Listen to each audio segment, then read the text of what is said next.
सो जय हिंद everyone, welcome back to the channel. आज हम पढ़ने वाले हैं कंपैरेटिव पॉलिटिक्स के यूनिट वाइज पीवाईक्यूज। ठीक है। एंड हम प्रैक्टिस करेंगे प्रीवियस ईयर क्वेश्चन। आपको पता है किसी भी एग्जाम के लिए उसका फाउंडेशन होते हैं। इससे पहले हम 2017 के पेपर ऑलरेडी कर चुके हैं, तो आप प्लेलिस्ट में देख लेना। प्लेलिस्ट का लिंक भी मैं डिस्क्रिप्शन में डाल दूंगी। आज हम स्टार्ट करेंगे 2018 के पेपर से, और जितने प्रैक्टिस हो सके हम करने की कोशिश करेंगे, वरना हम पार्ट 2 बनाएंगे और 2024 तक सारे पेपर कंपैरेटिव पॉलिटिक्स के खत्म कर लेंगे। ठीक है, जितने भी अभी तक कंपैरेटिव के आया है। इसके अलावा मैंने पॉलिटिकल प्रोसेस इन इंडिया, जो कि मेरे चैनल पे पहले से है उनको पता होगा, इसके मैं यूनिट वाइज पीवाईक्यू करा चुकी हूँ। ठीक है, जितने भी आज तक पॉलिटिकल प्रोसेस में क्वेश्चन आए हैं 2017 से लेकर अभी तक, सारे हमने प्रैक्टिस कर लिए हैं। ठीक है, सो अब हम कंपैरेटिव पॉलिटिक्स करेंगे। अभी आप सोच रहे हो कि मैम यूनिट 1 यूनिट 2 3 कहाँ है, तो मैंने अभी जो सबसे डिफिकल्ट क्वेश्चन मतलब ये होते हैं, यूनिट्स होती हैं जिसमें बच्चों को सबसे ज्यादा दिक्कत होती है, पहले हम वो यूनिट्स कर रहे हैं, लाइन वाइज नहीं कर रहे। ठीक है, सो स्टार्ट करते हैं। इससे आपका क्या होगा, सीपी जो है होलिस्टिकली कवर हो जाएगा, कुछ भी नहीं छूटेगा। और ऑलरेडी मैंने कंपैरेटिव पॉलिटिक्स की प्लेलिस्ट बना दी है, जिसमें मैंने आपको सारे थिंकर्स, कंपैरेटिव पॉलिटिक्स के नए थिंकर, पुराने थिंकर और जो ज्यादा रिपीटेड थिंकर्स है, सब प्रैक्टिस करवाए हैं। वो भी मैंने आपको ट्रिक से याद कराया है, तो ट्रिक से आपको ज्यादा जल्दी चीजें याद रहेंगी, और स्टोरीज भी बताई हैं बीच बीच में, तो आपको वो भी याद रहेगा। इसके अलावा हमने nationalism, European nationalism, non European nationalism, उसके लिए अलग से प्लेलिस्ट है। डैनियल किरमानी की जो बुक आती है कंपैरेटिव पॉलिटिक्स की, जिससे जून के पेपर में क्वेश्चंस आए थे, और अभी ये फेमस बुक चल रही है डैनियल किरमानी सीपी के लिए, तो वो भी मैंने आपको पूरी की पूरी बुक करवा दी है, तो आप प्लेलिस्ट जरूर से देखना। और जो जो इम्पोर्टेंट है सब कुछ करा दिया।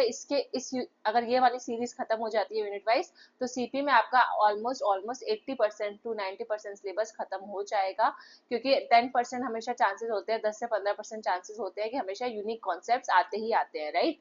तो उन 10-15% के पीछे हमें नहीं भागना है। हमें जो ऑलरेडी चीजें हैं हमारे पास पीवाईक्यूज में या एक्स्ट्रा चीजें हैं, और पीवाईक्यूज में जो यूनिक चीजें पूछी गई है वो हमें कवर करनी है, राइट। तो हर बार नए क्वेश्चन आएंगे, और क्या क्वेश्चन आएंगे वो किसी को नहीं पता, तो उसके लिए हमें दिमाग खराब नहीं करना है। इससे अच्छा है कि जो जो है हमारे हाथ में वो प्रैक्टिस कर लो, 10 यूनिट अच्छे से कर लो, कोई यूनिट मत छोड़ना। सो स्टार्ट करते हैं। एंड सबसे पहले हम 2018 दिसंबर का क्वेश्चन प्रैक्टिस करेंगे। ठीक है, so this is your question.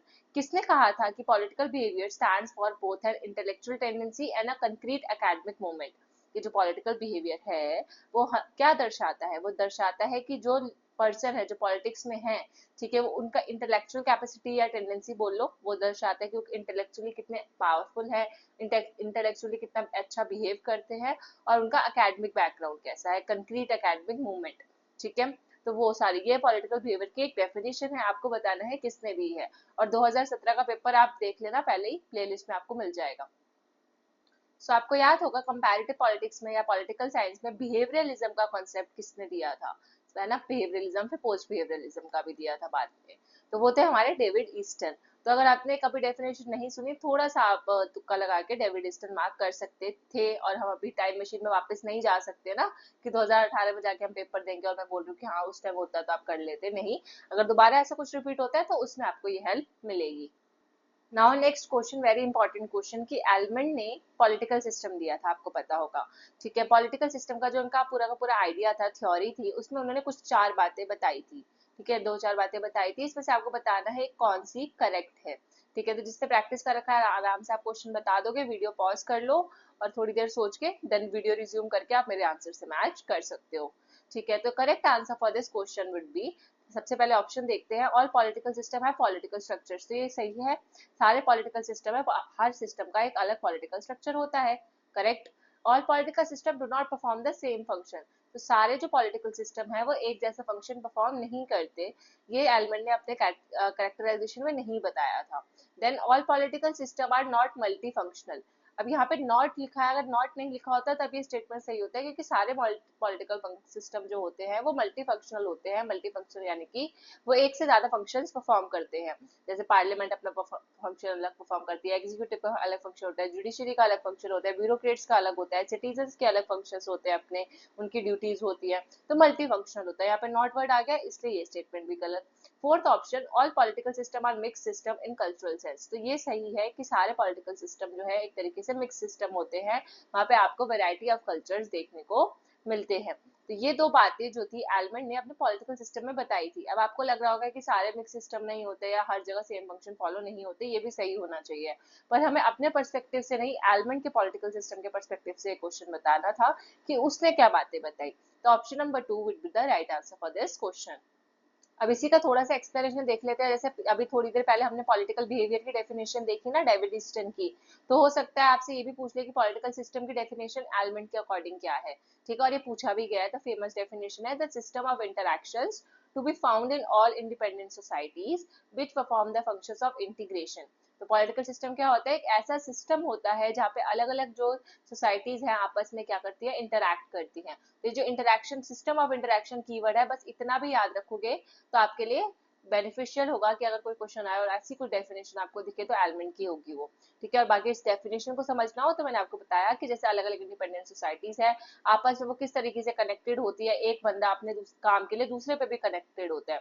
जैसे अगर किसी बंदे को चेयर बेचनी है तो चेयर बनाने वाले से भी उसको कोलैबोरेट करना पड़ेगा, है ना, विच performs the function of integration. तो इसलिए वो क्या होते हैं, आपस में इंटीग्रेटेड होते हैं। तो इंटीग्रेशन जैसा फंक्शन हो गया, इंडिपेंडेंट सोसाइटी ये कीवर्ड हो गया। अडेप्टेशन, ठीक है, अडेप्टेशन भी कैसे, इंटरनली भी adaptation and with other societies by both by means of employment of more or less legitimate compulsion। तो बेसिकली ये कह रहे हैं कि जो हम ये इंटीग्रेशन होता है ना सोसाइटीज में, इंडिपेंडेंट सोसाइटीज में आपस में, ये सिर्फ इंटरनली नहीं होता, ये बाहर से भी लोगों को अपॉइंट किया जाता है, उनको भी एम्प्लॉय किया जाता है। तो मतलब जो दूसरी सोसाइटीज है बाहर की, उनके साथ भी हम इंटीग्रेशन करते हैं, उनके साथ भी हम अडेप्टेशन करते हैं। तो इंटरनली भी होता है और एक्सटर्नली। एक्सटर्नली का मतलब अदर सोसाइटीज के साथ जो कैसे होता है, अब इसने जो बताए थे तरीके कि हम कैसे दूसरी सोसाइटीज के साथ इंटीग्रेट कर सकते हैं, तो एम्प्लॉयमेंट के तरीके से, या बाहर से लोगों को एम्प्लॉय कर लो या अपने लोग बाहर एम्प्लॉय करने के लिए भेज रहे हो वो। और कैसे लेजिटिमेट कंपल्शन होता है, ये एक तरीके का, ऐसा नहीं कि इलीगल तरीके से कुछ काम हो रहा है, सरकार खुद ही इस चीजों को प्रमोट करती है लेजिटिमेटली, और ये कंपल्शन होता है कि आपको एम्प्लॉयमेंट देना ही देना है। ठीक है, तो ये पूरा का पूरा इसको एलमेंट ने बोला पॉलिटिकल सिस्टम।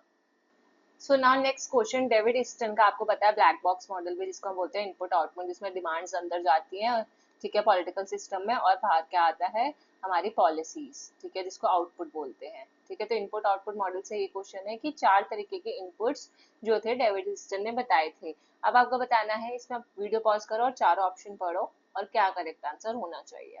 सो सबसे पहला इसका जो करेक्ट आंसर होगा वो है ऑप्शन नंबर 2, क्योंकि इनपुट्स में उन्होंने क्या बताया था कि इनपुट्स क्या होते हैं, जिसमें हम बिहेवियर को रेगुलेट करते हैं। पॉलिटिकल सिस्टम में पार्टिसिपेट करना भी एक तरीके से क्या है, इनपुट है। ठीक है, पहले हम पार्टिसिपेट करेंगे, फिर उसमें काम करेंगे, तब जाके तो आउटपुट आएगा, है ना, तो ये भी एक तरीके का इनपुट हुआ। Then allocation of goods and services, goods and services का एलोकेट करना, ये भी इनपुट है एक तरीके का। ठीक है, and then after that communication and information, अभी कम्युनिकेशन और इन्फॉर्मेशन भी इनपुट का ही काम करता है कि हम आपस में कम्युनिकेट कर रहे हैं, इन्फॉर्म कर रहे हैं अभी चीजें, तो एक तरीके से डिमांड कर रहे हैं, सपोर्ट्स, डिमांड्स एंड सपोर्ट्स आते हैं। तो वो ये होगा हमारा 4 इनपुट्स। तो जिसको 4 इनपुट्स याद नहीं थे, अब ये 4 इनपुट्स याद रखना, कभी हो सकता है कि ऑड वन आउट करके पूछ ले, कि आपको 4 ऑप्शन दे दे और बोल दे कि इनमें से 3 कौन से हैं, या मल्टीपल ऑप्शन वाले जो क्वेश्चन होते हैं वो।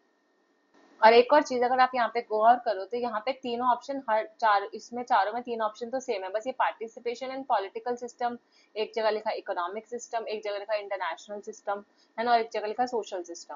तो आपको ये कौन सा सिस्टम है ये पता होना चाहिए। तो पॉलिटिकल सिस्टम की बात करी है, ठीक है, और बाकी किसी सिस्टम की बात नहीं करी, सोशल सिस्टम नहीं, इकोनॉमिक नहीं, इंटरनेशनल नहीं, पॉलिटिकल सिस्टम का ही ये मॉडल था, इनपुट आउटपुट मॉडल। ठीक है, सो ये रहा आपका एक्सप्लेनेशन। जैसे इनकी मैंने बोला डिमांड्स होती है इनपुट्स, तो गुड्स एंड सर्विसेज की डिमांड्स, बिहेवियर को रेगुलेट करने की डिमांड, देन पॉलिटिकल सिस्टम में पार्टिसिपेट करने की डिमांड, और कम्युनिकेशन और इन्फॉर्मेशन की डिमांड।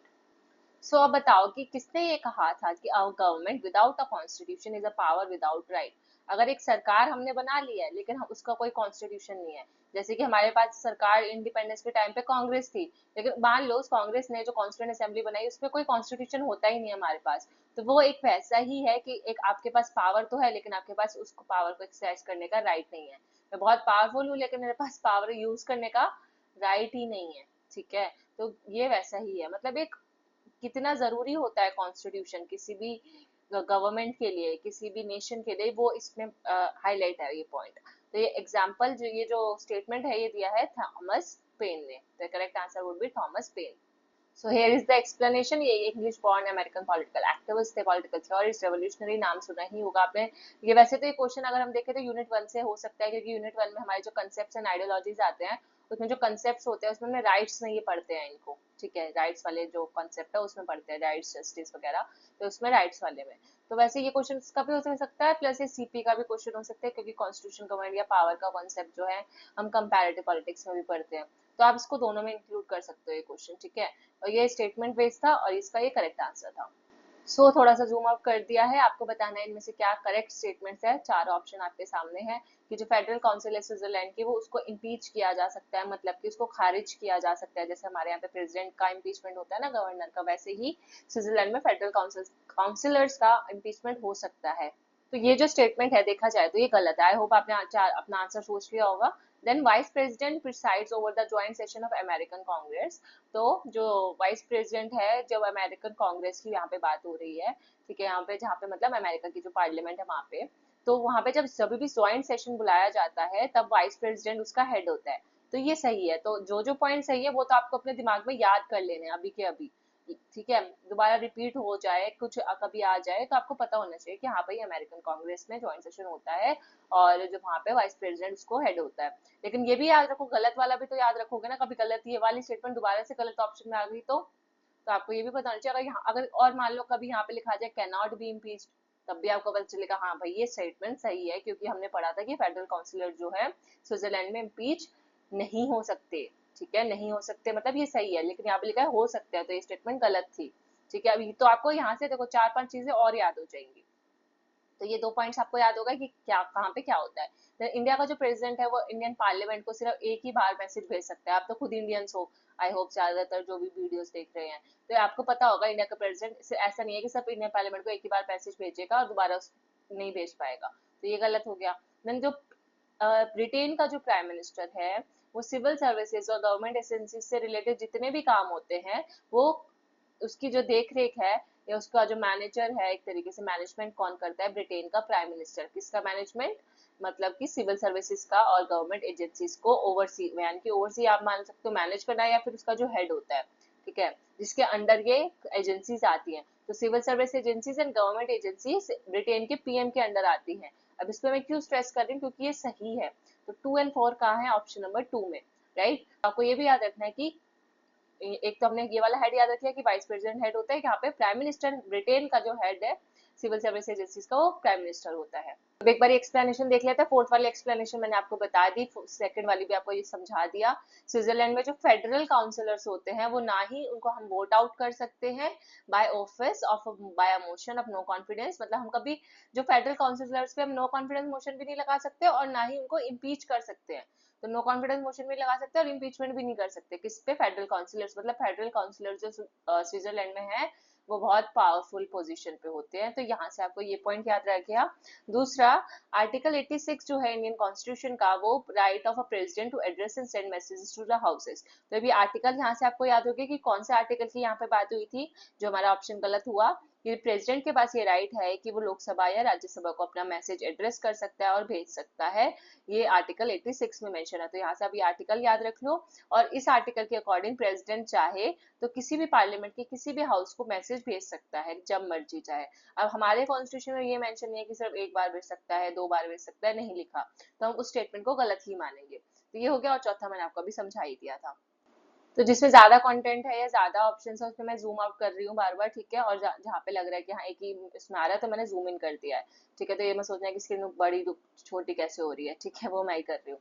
सो पावल के अकॉर्डिंग, जैसे आप एल्मेड एंड पावल पढ़ते हो, मैंने कंपैरेटिव पॉलिटिक्स की प्लेलिस्ट में आपको इनके सारी थ्योरीज वगैरह याद कराई थी, वो भी ट्रिक्स है कि पावल से हम पावर की ट्रिक याद कर सकते हैं, और उससे हमने क्या बुक याद करी थी, आई होप आपको याद होगा। तो वहीं से क्वेश्चन है पॉलिटिकल कल्चर से, कि किसी भी नेशन का जो पॉलिटिकल कल्चर है वो 3 लेवल्स पे होता है। मैंने आपको समझाया भी था उस टाइम पे भी। तो 3 लेवल्स कौन से होते हैं पॉलिटिकल कल्चर के अकॉर्डिंग टू पावल, तो ये हमारा क्या होना चाहिए, लेट्स सी। तो फर्स्ट तो नहीं होगा, क्योंकि यहाँ पे पीपल लेवल आ रहा है, पीपल नहीं होता, पॉलिटिकल सिस्टम और प्रोसेस तो होता है। पीपल लेवल यहाँ पे भी ये नहीं होगा। पॉलिटिकल सिस्टम, प्रोसेस लेवल और पॉलिसी लेवल, हाँ ये है हमारा करेक्ट आंसर, क्योंकि लास्ट में भी हमारा क्या लिखा है, पावर लेवल भी कुछ नहीं होता। तो थर्ड ही हमारा सही आंसर होना चाहिए कि पहले पॉलिटिकल सिस्टम लेवल होता है, प्रोसेस और पॉलिसी। तो मैंने आपको याद भी कराया था पीपीपी, ठीक है। Political process policy, political process in India आपका एक यूनिट है ना, तो वैसे याद रखो पॉलिटिकल प्रोसेस, और उससे क्या बनता है, एक प्रोसेस के थ्रू कोई भी चीज होके जाती है तो क्या बनाती है, एक पॉलिसी बनाती है, तो पॉलिसी लेवल। तो ये तीन पॉलिटिकल कल्चर जो तीन लेवल्स पे होते हैं, ये अकॉर्डिंग टू पावेल। तो यहाँ से हमें तीन लेवल्स भी याद रखने हैं, प्लस ये तीन लेवल्स किसने दिए थे, तो अब अगली बार क्वेश्चन घुमा भी तो सकता है ना, कि आपको ये तीन ऑप्शन क्वेश्चन में दे देगा और बोलेगा बताओ ये तीन लेवल्स किसने दिए हैं, तो पावेल ने दी है। ठीक है, और किसका पार्ट है, पॉलिटिकल कल्चर का पार्ट है। अब एक्सप्लेनेशन में एक और चीज याद रख लेते हैं कि जो पावेल ने पॉलिटिकल कल्चर का डेफिनेशन क्या दिया है, is a set of public attitudes, beliefs and feelings. ये भी पेपर में आ चुका है पहले भी, और मतलब ये तो 2018 का बात कर रहे हैं ना, इसके बाद भी ऐसे ये क्वेश्चंस आए हुए हैं। पॉलिटिकल कल्चर एक ऐसा पब्लिक एटीट्यूड है, बिलीफ है या फीलिंग है पॉलिटिक्स की तरफ, और उनका रोल दर्शाता है within the political system. तो within a political system क्या क्या चीजें हो रही है पॉलिटिक्स पे, रोल क्या चल रहा है किसका, क्या एटीट्यूड्स है, क्या बिलीफ है, ये सब कुछ पॉलिटिकल सिस्टम का पार्ट होते हैं। और पॉलिटिकल कल्चर जो इनके अंदर जो होता है वो पॉलिटिकल कल्चर, तो एक बड़ा सर्कल लो उसको पॉलिटिकल सिस्टम मानो, उसके अंदर एक छोटा सर्कल लो उसको पॉलिटिकल कल्चर मानो, और फिर पॉलिटिकल कल्चर के अंदर जो चीजें आती है उसको आप बोल सकते हो ये, जैसे कि ये जो डेफिनेशन है एटीट्यूड्स, बिलीव्स, फीलिंग्स, पॉलिटिक्स और उनके रोल, तो वो सारा पॉलिटिकल कल्चर का पार्ट होगा। और पॉलिटिकल कल्चर किसका पार्ट है, पॉलिटिकल सिस्टम का पार्ट है। तो ये एक डेफिनेशन पावेल ने दी थी और तीन लेवल्स मैंने आपको बता दी है। अब ये जो नेक्स्ट क्वेश्चन है वो है six crisis of political development, जो मैंने आपको कंपैरेटिव पॉलिटिक्स में पढ़ाया भी था। तो हमने लूसियन पाई के सिक्स क्राइसिस पढ़े थे, आपको बताना है कि कौन से इनमें से छह क्राइसिस हैं, ठीक है, वो भी ऑर्डर में होने चाहिए। देन ये क्या क्राइसिस कौन फेस करता है, भाई क्राइसिस है तो जो नए स्टेट्स है, स्पेशली जो थर्ड वर्ल्ड कंट्रीज है जिनको अभी अभी इंडिपेंडेंस मिली होगी उस टाइम पे, तो वो ये सारे क्राइसिस फेस करती हैं। और मैंने आपको ट्रिक से भी याद कराया था, अब मैं जो ट्रिक है ना वो इस लेक्चर में नहीं बताऊंगी, क्यों, क्योंकि जहाँ जो जो मैंने ट्रिक्स जहाँ जहाँ बता रखी है अपने प्रीवियस लेक्चर्स में, तो वो उस प्लेलिस्ट को आपको देखना पड़ेगा, क्योंकि हम यहाँ पे ट्रिक, यहाँ पे भी ट्रिक बताई, वहाँ पे भी ट्रिक बताई, फिर मैं आपको दोबारा से पढ़ाऊँ फिर तो टाइम वेस्ट है, राइट। तो टाइम वेस्ट नहीं करना है ना, हमें तो टाइम का सदुपयोग करना है। तो जो चीज ऑलरेडी हो चुकी है आप प्लेलिस्ट में एक बार देखो, 1 घंटे का वीडियो है, आधे 2x पे देख के आधे घंटे में खत्म करो, ठीक है। तो यहाँ पे मैंने बताया था आई लव पानी पूरी यू डू, तो ये इसका कुछ एक्रोनियम था, ठीक है। अब I L P P P U D याद रखेंगे तो नहीं होगा, वैसे अगर याद रखेंगे कि आई लव पानी पूरी, क्योंकि पानी पूरी तो सबको पसंद होती है, यू डू मतलब कि क्या तुम्हें पसंद है, तो ये ऐसा, ठीक है। तो हम यहाँ पे आपको देखो क्या दिख रहा है, आई से आइडेंटिटी, एल से लेजिटिमेसी, पी से पेनिट्रेशन, पी से पार्टिसिपेशन, देन इंटीग्रेशन। आप बोलोगे मैम आपने तो यू बोला ना, तो यू से क्या था हमारा यूनिफिकेशन, तो यूनिफिकेशन का मतलब भी क्या होता है, इंटीग्रेशन। तो देखो दोनों मैचिंग मैचिंग वर्ड्स ही हैं, तो इंटीग्रेशन आ जाए यूनिफिकेशन आ जाए एक ही बात है। लेकिन आपको यू डू से याद रखो तो यूनिफिकेशन मतलब यूनाइट करना, इंटीग्रेट करना भी यूनाइट करना, देन डिस्ट्रीब्यूशन लास्ट। तो हमारा फर्स्ट ऑप्शन सही होना चाहिए, आगे हमें पढ़ने की भी जरूरत नहीं है। तो ये क्राइसिस होता है, आइडेंटिटी क्राइसिस होता है, लेजिटिमेसी क्राइसिस, पेनिट्रेशन। अब ये दो पी है तो इसका सीक्वेंस भी पता होना चाहिए कि पहले पेनिट्रेशन आएगा फिर पार्टिसिपेशन आएगा। तो यहाँ पे ई पहले है और ए बाद में है, ठीक है। वैसे एबीसीडी में ए पहले आता है लेकिन यहाँ पे ई पहले आएगा और यहाँ पे बाद में ये। तो पेन पेन है या तो पेन है और पेन का एक पार्ट है, ठीक है। तो पेन और पेन उसका पेन का पार्ट, तो वैसा। तो ये हो गया, और इंटीग्रेशन डिस्ट्रीब्यूशन क्राइसिस। और कौन सी बुक में उन्होंने दिया था, ये बुक भी मैच द फॉलोइंग में बहुत बार आई है, एस्पेक्ट्स ऑफ पॉलिटिकल डेवलपमेंट, ये भी मैंने आपको बुक याद करवाई थी, 1966 की बुक है, और यहाँ पे यूनिफिकेशन लिखा हुआ है। अब ये नेक्स्ट क्वेश्चन है, मैच द फॉलोइंग का क्वेश्चन है। एक तरफ यहाँ पे आपके प्रोपोनेंट्स है यानी कि थिंकर्स, और एक तरफ उनके कॉन्सेप्ट्स आपको मैच करने हैं, राइट। तो एसपी हंटिंगटन का क्या होना चाहिए, तो एसपी हंटिंगटन का मैंने आपको याद कराया हुआ है, ये ऑलरेडी हम पढ़ चुके हैं सारी चीजें, इवन डैनियल किरमानी की बुक में भी ये सारी पॉइंट्स थे, ठीक है। कैरिक बोल्डिंग भी, कोडासो भी हमने इसमें पढ़ा था। तो हंटिंगटन का है पॉलिटिकल डिके। तो ए का 3 कहाँ है, देखो ए का 3 यहाँ पे है ऑप्शन नंबर 1 में। और रॉबर्ट डॉल जो है वो तो हम आपको पता है पॉलीआर्की के लिए फेमस है, यहाँ पे पॉलीआर्की डेमोक्रेसी के लिए, या पॉलीआर्कियल डेमोक्रेसी लिखा हो या पॉलीआर्की लिखा हो तो उसका ये होगा ही।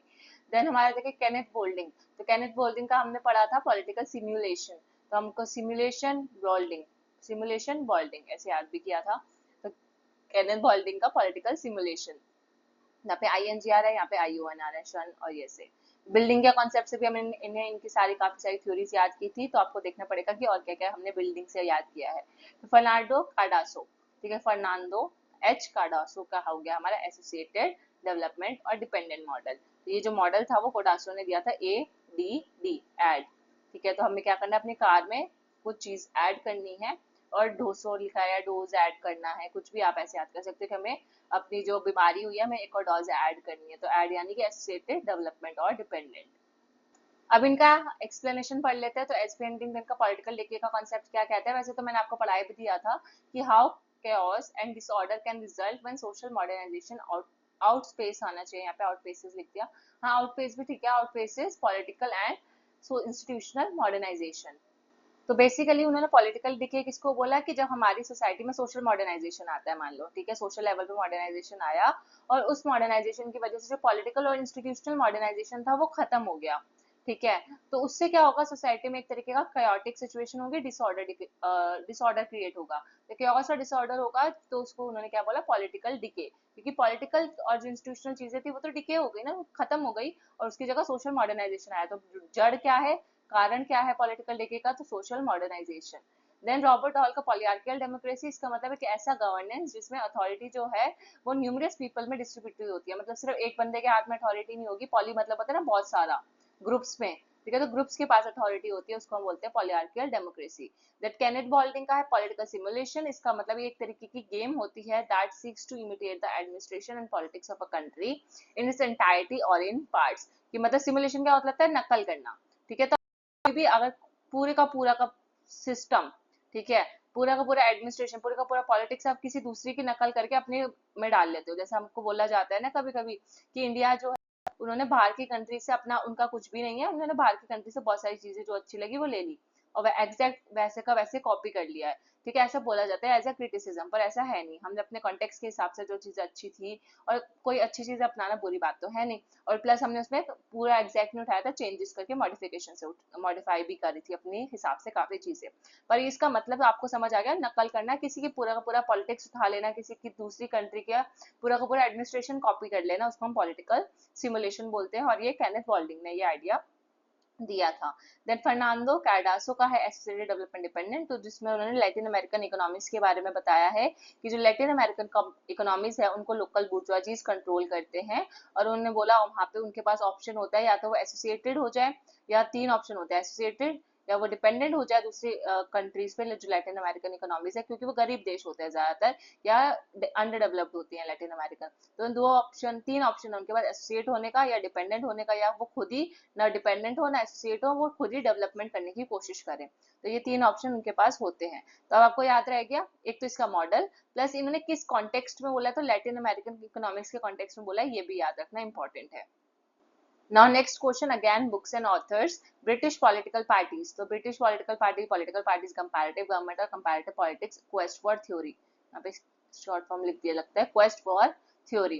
तो ये किसका है, तो ब्रिटिश पॉलिटिकल पार्टीज की अगर हम बात करें तो आपको याद होगा रॉबर्ट मैकेंजी, ठीक है। तो मैंने ऐसे ही याद किया हुआ था कि रॉबर्ट मैकेंजी जो है वो एक ब्रिटिशर्स है, जब क्योंकि ज्यादातर किसी भी बुक में ये वर्ड बहुत रेयर ही आता है, कि किसी बुक में जो अभी तक हमने सीपी में पढ़ी या पब्लिक एडमिनिस्ट्रेशन कहीं पे भी पढ़ी, वहाँ पे ब्रिटिश वर्ड आ रहा, तो British political party Robert McKenzie के, तो इनको याद रखना कि जो मैकेंजी है ना वो ब्रिटिशर्स है, ठीक है, तो ये हो गया। देन पॉलिटिकल पार्टी, सिर्फ पॉलिटिकल पार्टी लिखा हो तो उसका आंसर रॉबर्ट मिशेल होगा, तो वैसे ही रॉबर्ट है और दोनों में रॉबर्ट है, देखो दोनों की बुक के नाम में रॉबर्ट आ रहा है, बस उनका सरनेम अलग है। तो ब्रिटिशर वाले मैकेंजी है, और पॉलिटिकल पार्टी जो सिर्फ पॉलिटिकल पार्टी की बात करते हैं वो रॉबर्ट मिशेल है, या माइकल जैक्सन बोल लो कुछ भी, ठीक है। Then comparative government and introduction, ये भी आपका इजी है, जीन ब्लॉन्डल। तो जीन ब्लॉन्डल को कंपैरेटिव गवर्नमेंट एंड इंट्रोडक्शन, ये भी मैच द फॉलोइंग में आ रखी है, मतलब ये यहाँ पे तो आई है, इसके बाद भी ये रिपीटेड पीवाईक्यू है। तो कंपैरेटिव गवर्नमेंट किसकी बुक है, जीन ब्लॉन्डल की। And comparative politics quest for theory किसकी बुक है, तो एक ही ऑप्शन बता हमारे पास, जेम्स बिल एंड रॉबर्ट हार्डग्रेव। तो इन तीनों का नाम आपने सुना होगा बहुत बार, पर शायद हो सकता है कि इसका नाम आपने ना सुना हो, या बहुत कम यूनिक नाम है, कभी कभी पूछा जाता है, तो इनकी बुक आप याद रख लो, 2018 में आई है, देखो कितने साल पहले ये बुक आई थी, हो सकता है दोबारा कुछ साल बाद हर बार रिपीट होती है। तो quest for theory comparative policies, तो पॉलिसीज की बात हमारे बिल और हार्डग्रेव कर रहे हैं, तो ऑप्शन नंबर कौन सा होना चाहिए इसमें, ऑप्शन नंबर 4, ठीक है।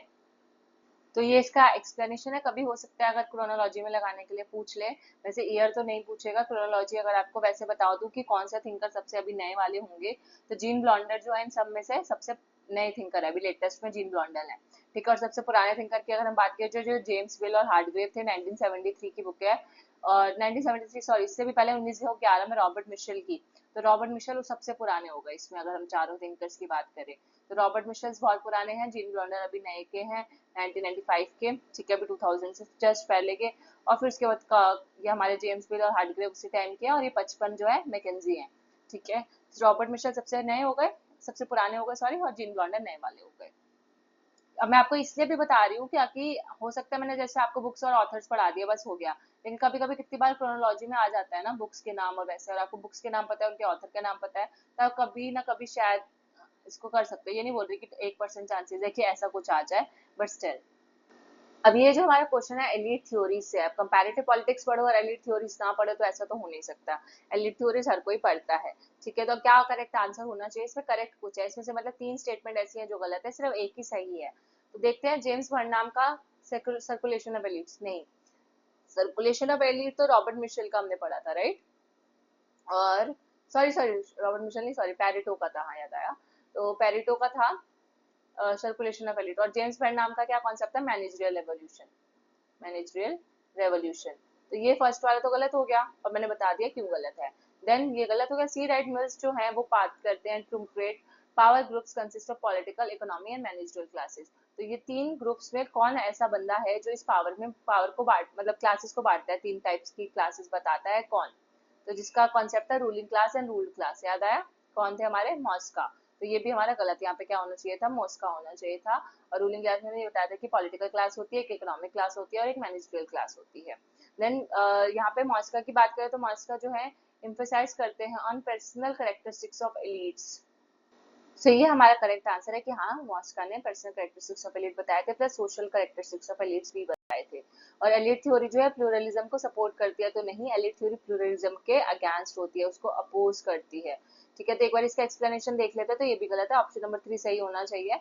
आई गेस 2 में कुछ गड़बड़ है, एक बार एक्सप्लेनेशन में देखते हैं क्या डाला है मैंने। सो ये 3 करेक्ट है। और यहाँ पे देखो, पेरिटो ने दिया था सर्कुलेशन ऑफ एलीट, पता है। मॉस्का ने अपनी थ्योरी दी थी रूलिंग क्लास की, और उसमें उन्होंने sociological and personal characteristics of elites बताए थे, तो ये हमारा ऑप्शन सही था, और पेरिटो वाला ये हो गया। देन पावर एलिट, आपको पता है पावर एलिट किसकी बुक है? सी राइट मिल्स की बुक है, और उसमें पावर ग्रुप को उन्होंने 3 क्लासेस में बांटा है, कि पावर ग्रुप 3 तरीके के होते हैं, एक होता है कॉर्पोरेट, एक होता है मिलिट्री, और एक होता है हाई गवर्नमेंट एजेंसीज। और हमारे क्वेश्चन में क्या मेंशन था? पॉलिटिकल, इकोनॉमिक, एंड एक और चीज मेंशन थी, एंड मैनेजरियल, राइट। तो वो पॉलिटिकल, इकोनॉमिक, मैनेजरियल नहीं था जो सीरेट मिल्स ने दिया था, वो दिया था उन्होंने corporate, military and high government agencies, ठीक है। तो ये इसका करेक्ट आंसर था, तभी बोला ऑप्शन 2 कुछ गलत लग रहा है, वहाँ पे मैंने गलती से मॉस्का बोल दिया, तो ये हो जाएगा। और फिर देन एलीट थ्योरी जो प्लूरलिज्म के अगेंस्ट होती है, ये।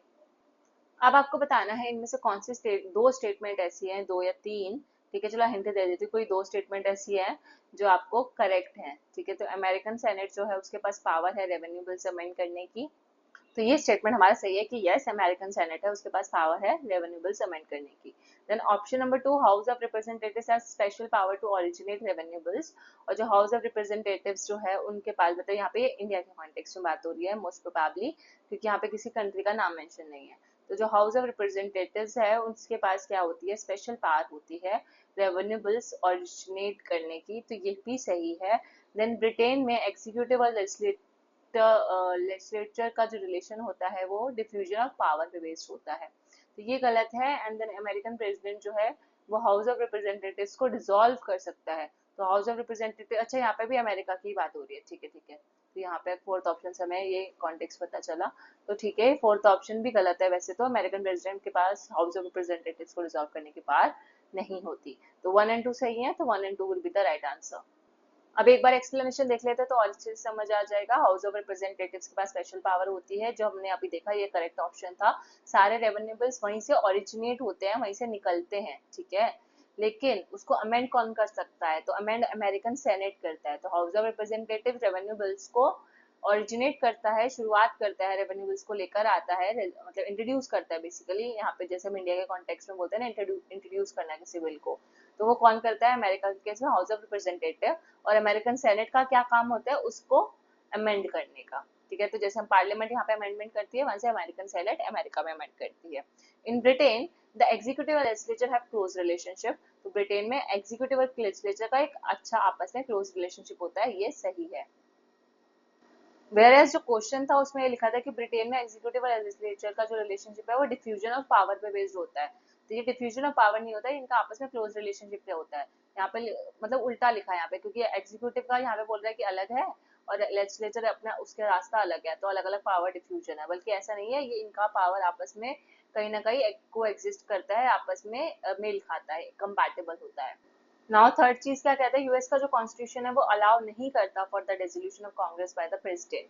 ठीक है, तो प्रेसिडेंट जैसे हमारे क्वेश्चन में लिखा था ना कि अमेरिकन प्रेसिडेंट के पास पावर है कांग्रेस को डिसॉल्व करने की, तो ऐसा नहीं है, यूएस के कॉन्स्टिट्यूशन में ऐसा कुछ मेंशन नहीं है कि प्रेसिडेंट कांग्रेस को डिसॉल्व कर सकता है। कांग्रेस यानी कौन, अमेरिका का हाउस ऑफ रिप्रेजेंटेटिव्स। ठीक है, अब नेक्स्ट क्वेश्चन, अमेरिका का बिल ऑफ राइट्स नहीं पढ़ा होगा शायद आपने, लेकिन हाँ पीवाईक्यूज में आपने कई बार देखा होगा कि बिल ऑफ राइट्स से क्वेश्चन आ जाते हैं। और जो पहले 10 अमेंडमेंट है वो आपको पता होना चाहिए, बस उसका मेन थीम पता होना चाहिए। नहीं पढ़ा तो एक बार ही पढ़ लेना 10 के 10। ठीक है, सिर्फ कीवर्ड्स कीवर्ड्स तो कुछ तो कम से कम 10 नहीं तो 5 तो दिमाग में अगर याद रह जाएंगे, तो आप कम से कम इसको ऑड वन आउट कर पाओगे अगर ऐसा क्वेश्चन कभी आए। तो राइट टू असेंबली होता है, इसका करेक्ट आंसर ऑप्शन 3 है, right to assembly, right to bear arms, right to speedy trial, right to security against unreasonable searches. यहाँ तक तो ये सही था फर्स्ट पॉइंट, लेकिन जो लास्ट पॉइंट लिखा ना, right to social security allowance, ऐसा कोई अमेंडमेंट नहीं है कि सोशल सिक्योरिटी के लिए हम आपको अलाउंस देंगे या कुछ। तो जो अमेरिका का बिल ऑफ राइट्स है, हमें कौन कौन से राइट्स देता है, असेंबली का राइट कि एक साथ आ सकते हो आप, एसोसिएशन बना सकते हो, असेंबल हो सकते हो, आप अपने पास हथियार रख सकते हो। स्पीडी ट्रायल का आपके पास राइट है कि ऐसा नहीं कि आपका ट्रायल जो है डिले होता जा रहा है, आज चोरी आपने आप आज की है, ठीक है, और उसके आपको 1 साल बाद जाके सजा सुनाई जा रही है, 1 साल बाद आपका ट्रायल हो रहा है, नहीं। तो राइट टू स्पीडी ट्रायल भी है आपके पास अमेरिका में बिल ऑफ राइट्स के अकॉर्डिंग, और राइट टू सिक्योरिटी और अगेंस्ट अनरीजनेबल सर्चेस, अगर आपको कोई आ जाए बिना वारंट के आपके पास, आपका सर्च वारंट होना चाहिए उसके पास, अगर उसके पास वारंट नहीं है, बस आप ऐसे आपको सर्च करने आ गया, आपके घर पे रेड मार दिया कुछ, तो उसके अगेंस्ट भी आपके पास राइट है। सो सी 10 में से 5 तो आपको यही याद हो गए, राइट। उसके अलावा एक्सप्लेनेशन में देखो तो right to freedom of speech, press, religion, ये भी आपके पास राइट्स होते हैं, सिविल राइट्स जिसको हम बोलते हैं, इंडिविजुअल की लिबर्टीज के लिए। और ये बस पहले 10 अमेंडमेंट है, बिल ऑफ राइट्स जो है क्या है, पहला 10 अमेंडमेंट है टू द कॉन्स्टिट्यूशन। तो जो अमेरिका का कॉन्स्टिट्यूशन जो था, उसमें जो पहले 10 अमेंडमेंट हुए उसको हम बिल ऑफ राइट्स बोलते हैं, ये भी चीज याद रखना। And it spells out American rights in relation to government, कि सरकार के खिलाफ या सरकार के अगेंस्ट हमारे पास कौन कौन से राइट्स हो सकते हैं। और it's that rule for due process of law, और ये भी आ सकता है कि क्या ये प्रोसीजर स्टैब्लिश बाय लॉ है या रूल ऑफ लॉ है, ड्यू प्रोसेस ऑफ लॉ है, किस चीज को दर्शाता है बिल ऑफ राइट्स। तो bill of rights due process of law को दर्शाता है, और सारे पार्ट्स को रिजर्व करके रखता है, not delegated to federal government, to the people और द स्टेट्स। और ये बिल ऑफ राइट्स में मेंशन है कि कॉन्स्टिट्यूशन जो है किसी भी तरीके से किसी भी लोगों को इन राइट्स से वंचित नहीं रख सकता। नाउ नेक्स्ट क्वेश्चन, जो प्राइमरी एजेंट्स कौन होते हैं पॉलिटिकल सोशलाइजेशन के, कि जब हम धीरे धीरे, जैसे कोई बच्चा होता है मान लो, तो वो अपने सोशलाइज करना चाहता है, तो उसकी नींव कौन रखता है सोशलाइजेशन की, कि वो सोशल समाज में जा रहा है। ठीक है, तो समाज की नींव कौन कौन रखता है, स्टार्टिंग कहाँ से होता है, प्राइमरी कौन होता है, तो फैमिली स्कूल होता है, family social class school, and peer groups या peer groups and social class. तो जहाँ से हम पॉलिटिकल सोशलाइजेशन सीखते हैं शुरुआत में, वो होता है हमारा फैमिली और हमारा स्कूल। तो सब बच्चा तो सबसे पहले फैमिली से सीखेगा और उसके बाद स्कूल जाके सीखेगा, फिर बाद में वो सोशल क्लास या पीयर ग्रुप से और ऐसे सीखेगा, राइट। अब पॉलिटिकल सोशलाइजेशन क्या होता है, इसका एक्सप्लेनेशन पढ़ लेते हैं, कि एक ऐसा प्रोसेस है जिसमें political culture is transmitted in a given society. ठीक है, तो वहाँ का जो पॉलिटिकल कल्चर है, कि जो कल्चर यानी कि ऐसा नहीं कि हिंदू मुस्लिम सिख ईसाई नहीं, जो वहाँ का पॉलिटिकल कल्चर है कि वहाँ पे गवर्नेंस सिस्टम कैसा है, कैसे चीजें होती है, इलेक्शन कैसे होते हैं, कब होते हैं, डेमोक्रेसी है या हिटलर जैसा डिक्टेटरशिप है, क्या है, राइट। जो पॉलिटिकल कल्चर है वो सोसाइटी में किस तरीके से इनबिल्ट किया जाता है, वो प्रोसेस कहलाता है हमारा political socialization. It occurs at both the individual level and community level. तो कम्युनिटी लेवल और इंडिविजुअल लेवल दोनों लेवल्स पे ये प्रोसेस अकर होता है पॉलिटिकल सोशलाइजेशन का। और इसलिए हमने जिसमें फैमिली और स्कूल है उसको प्राइमरी एजेंट्स माना है, क्योंकि वो इंडिविजुअल लेवल पे है। जब हमने एज ए इंडिविजुअल हम फैमिली और स्कूल से सीखते हैं पहला तो पॉलिटिकल कल्चर के बारे में, और उसके बाद हमारे पीयर ग्रुप्स और बाकी सारे जो लोग हैं, इंस्टीट्यूशन है, वो कम्युनिटी लेवल पे हम फिर चीजें सीखते हैं। तो प्राइमरी तो ये हो गया, और कम्युनिटी लेवल वाले हमारे हो गए secondary agents. It extends beyond the acquisition of political culture to encompass the learning of more sophisticated political ideas and orientation. तो इस ये इसके बियॉन्ड जाता है, मतलब कि पॉलिटिकल सोशलाइजेशन का मतलब सिर्फ इतना नहीं है कि हमें पॉलिटिकल आइडियाज बता दिए लोगों को, उनका पॉलिटिकल ओरिएंटेशन बता दिया, ओरिएंटेशन मतलब उनका झुकाव किस पॉलिटिकल आइडियोलॉजी की तरफ है या हमारा सिस्टम कैसा है, पॉलिटिकल कल्चर का के बारे में बता दिया। सिर्फ इतना बताना ही पॉलिटिकल सोशलाइजेशन नहीं है, ये उसके कई बियॉन्ड जाके चीजें होती हैं। जैसे कि कुछ ग्रुप्स और इंस्टीट्यूशन ऐसे होते हैं जो कंट्रीब्यूट करते हैं to the process of political socialization, और उनको हम एजेंट्स ऑफ सोशलाइजेशन बोलते हैं, जो अभी हमने पढ़ा, क्वेश्चन में भी लिखा था एजेंट्स। तो एजेंट्स ऑफ सोशलाइजेशन कौन होते हैं? ऐसे लोग जो हमारे पॉलिटिकल सोशलाइजेशन में कंट्रीब्यूट करें, इस प्रोसेस को बढ़ाएं, ऐसे ग्रुप्स और इंस्टीट्यूशन वो एजेंट्स होते हैं। और ये जो सोर्सेज है ये अफेक्ट करते हैं पॉलिटिकल वैल्यूज को, हमारे एटीट्यूड्स को अलग अलग तरीके से, but they all contribute to the individual understanding and orientation towards politics, कि हमारा पॉलिटिक्स की तरफ ओरिएंटेशन मतलब और तरफ झुकाव, ठीक है, तो हमारा पॉलिटिक्स की तरफ कैसा झुकाव होना चाहिए, कैसा नजरिया होना चाहिए, बेसिकली अगर एग्जैक्ट टर्म बताऊं तो नजरिया कैसा होना चाहिए, हमारे एक इंडिविजुअल अंडरस्टैंडिंग बिल्ड करते हैं कौन? ये एजेंट्स, ठीक है, हमारी पॉलिटिकल वैल्यूज और एटीट्यूड्स में को डेवलप करने में भी हेल्प करते हैं। और प्राइमरी एजेंट्स हमारा होता है फैमिली, जो हमें डायरेक्टली हेल्प करती है पॉलिटिकल ओरिएंटेशन के लिए, वेयर जो सेकेंडरी एजेंट्स होते हैं वो हमारे लेस पर्सनल फील्ड में आएंगे, मतलब आपके जो क्लोज नहीं है, आपके पीयर ग्रुप्स वगैरह आसपास की, जैसे मीडिया, मीडिया से आपको कुछ बातें पता चल रही है तो वो आपका सेकेंडरी एजेंट है। तब ऐसे प्राइमरी एजेंट से क्वेश्चन आया, अगली बार सेकेंडरी एजेंट से अगर क्वेश्चन आया तो आपको पता होना चाहिए मीडिया इज द एग्जाम्पल, या कोई ऐसा ग्रुप जो आपका लेस पर्सनल है, वो सारी चीजें। अब एक तरफ है पॉलिटिकल डेवलपमेंट और एक तरफ है उसके स्कॉलर्स, ठीक है, तो आपको बताना है कि कौन सा कीवर्ड है, किससे मैच करता है, कौन सा concept. Political modernization, building of democracy, then operation of nation grade administration है, लीगल डेवलपमेंट, और ये चार नाम आपके सामने। तो जब मैंने आपको कंपैरेटिव पॉलिटिक्स के थिंकर कराए थे तो हमने ऑलमोस्ट ये पढ़ा भी था, तो सब अगर आपको याद हो तो पॉलिटिकल मॉडर्नाइजेशन जो है एसएम लिपसेट का कॉन्सेप्ट है, या इनकी बुक का नाम है पॉलिटिकल मॉडर्नाइजेशन से, या थ्योरी इनकी मानी जाती है फेमस। तो एसएम लिपसेट जो है पॉलिटिकल मॉडर्नाइजेशन, ए का टू इसमें भी है, इसमें भी है। नेक्स्ट चेक करते हैं बिल्डिंग ऑफ डेमोक्रेसी। तो बिल्डिंग ऑफ डेमोक्रेसी जो है ये बुक है रोनाल्ड पेनॉक की। तो जो पेन की जो नोक है, ठीक है, उसके पूरी की पूरी बिल्डिंग खड़ी हुई है, मैंने इसको ऐसे याद किया था, एक नोक के ऊपर पूरी बिल्डिंग खड़ी हुई है, तो बिल्डिंग ऑफ डेमोक्रेसी पेनॉक की बुक हो गई, बी का 1 right answer would B option number 2।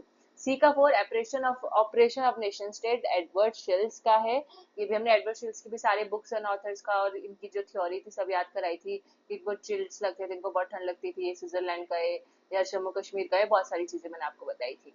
Then administrative and legal development, last बचा हमारा टैलकट पार्सन, जिसका एक फेमस कॉन्सेप्ट भी पढ़ा था हमने, पावर इज लाइक मनी 2017 के पेपर में, राइट।